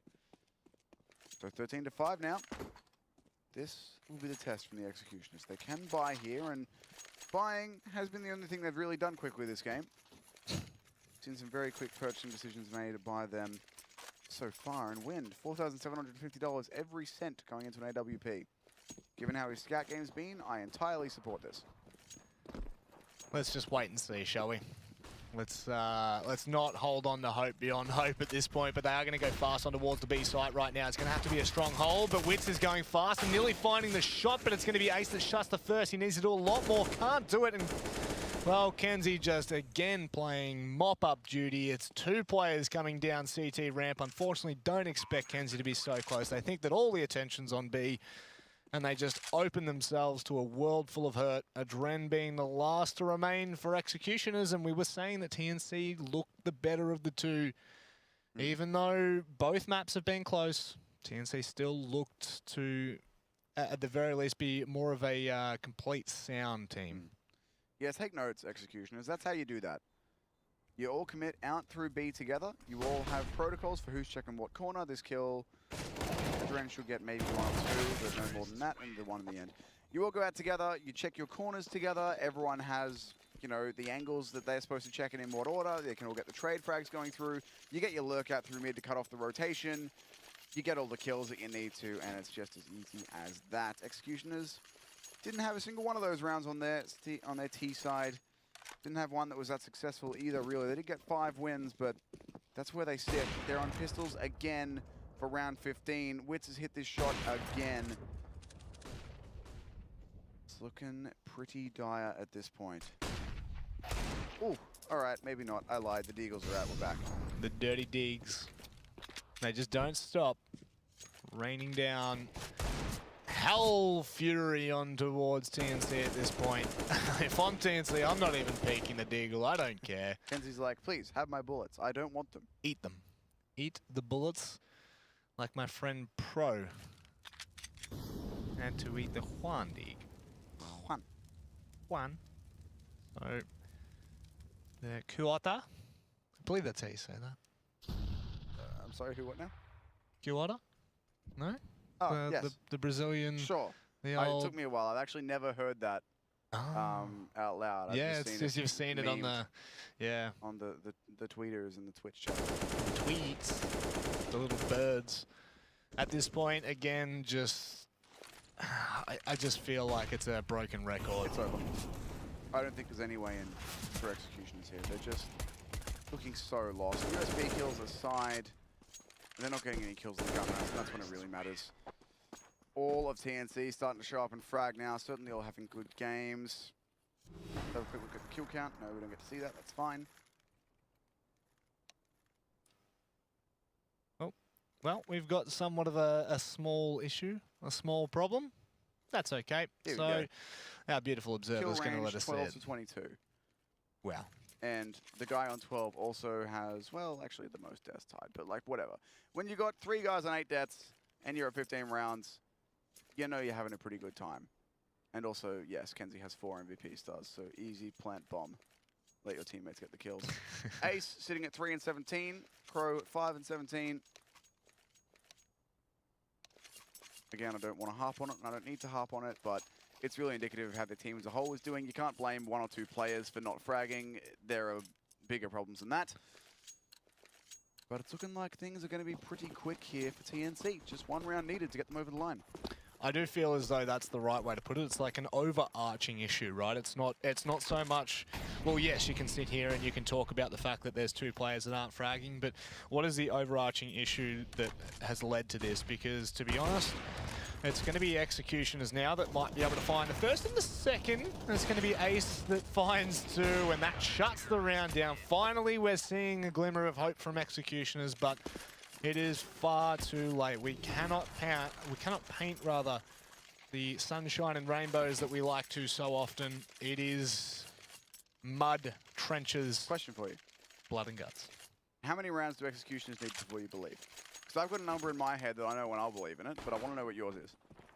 If they hit, I don't know. They need to hit 8 12. rounds, do you believe? 12 rounds? They need to hit 12 before I 100% believe. With the way TNC have been able to do this, they need to double their score right now. Cool. Do you want to know what my number is? What? 15. Well I'll played. believe when they do it. Well played. You got me. Ooh. I got you baited. Well, 50 win right now. He finds the first opening pick with the HE, so there is every chance we could be looking at another CT round here. Another round clawed back for that all elusive comeback. I don't know, man. 9 rounds, man. Believe in the B split. Don't believe in the B split. The smoke's there. Okay, maybe believe in the B split. Crow is waiting. Not going to be baited out by that one. The timing of this player coming into the tunnels is going to be crucial, but there's still 2 players on this bomb side, and there they will strike. Crow starting to turn up with the AWP now. All right, guys. You tested B twice. You've given Crow 5 kills and 2 rounds in the AWP. Let's go elsewhere. Nah, let's just keep hitting B. Let's give executioners a chance in this, shall we? Don't speak to me like that. I don't appreciate it. I mean, like, I can see that. I actually wouldn't be surprised if TNC do check it, do just check the stability of B again. Because surely at this point, you kind of like, okay, they've come here twice. We've absolutely demolished them twice. They won't do surely. it again. There's no way. That's just ridiculous, right? But this is also the mentality of the guy who's like, I don't know, the guy who goes in for like the boxing match with the dude who weighs like 30 kilos more than him with the "this time for sure I've got him" mentality. Because at some point you don't. At some point you're not gonna win that. But hey, we'll see. Ooh, I like it. Wits on the Krieg. We were talking earlier about Zoom players instead of AWP or sniper players, so Wits is just being a Zoomy boy. Zoomy. I assume that this patch, while it doesn't have the new money, I assume it does have the increased price on the SG. Hey, Wits, just by the way, that was disgusting. Thanks for listening. I'm really glad. I'm really glad we just caught the side of that to catch the scent of pure raw talent with the SG. Of Krieg. It is. Or You the, know, sorry, SG. It's not been called the Krieg for quite some time. it's the beautiful SG, my friend. Blaze wants to play close long. Pretty much the same position he was playing on T side as well, so he's obviously just living the dream. All right, now, here's the thing. They want to go up A. They've thrown the smoke out for mid to B to fake that because they've done that a few rounds in a row. So they're playing with the idea that they want to go B. But there's got to be flashbangs to get Wind off the line. That one is not enough, but he misses the shot. That'll be the one that gets him up there. He's missed 2 shots. Wind, bit of the pressure getting to him perhaps. Crow's starting to get involved now, but that was just to pick out B. All right, mid even. Bomb's going to go down. 4v4 retake. Wind though. Strikes back onto Wits. It's the AWP down. So now 3 AKs to try and do this one. This round actually now potentially a bit dangerous as we hit 25 seconds left on this bomb plant. Hangs on the balance there. I mean, Win, finding the opening, unfortunately does get traded out eventually, and that's pretty much going to be shutting it all down. Borkham and Pro, they come together for the last couple of kills and just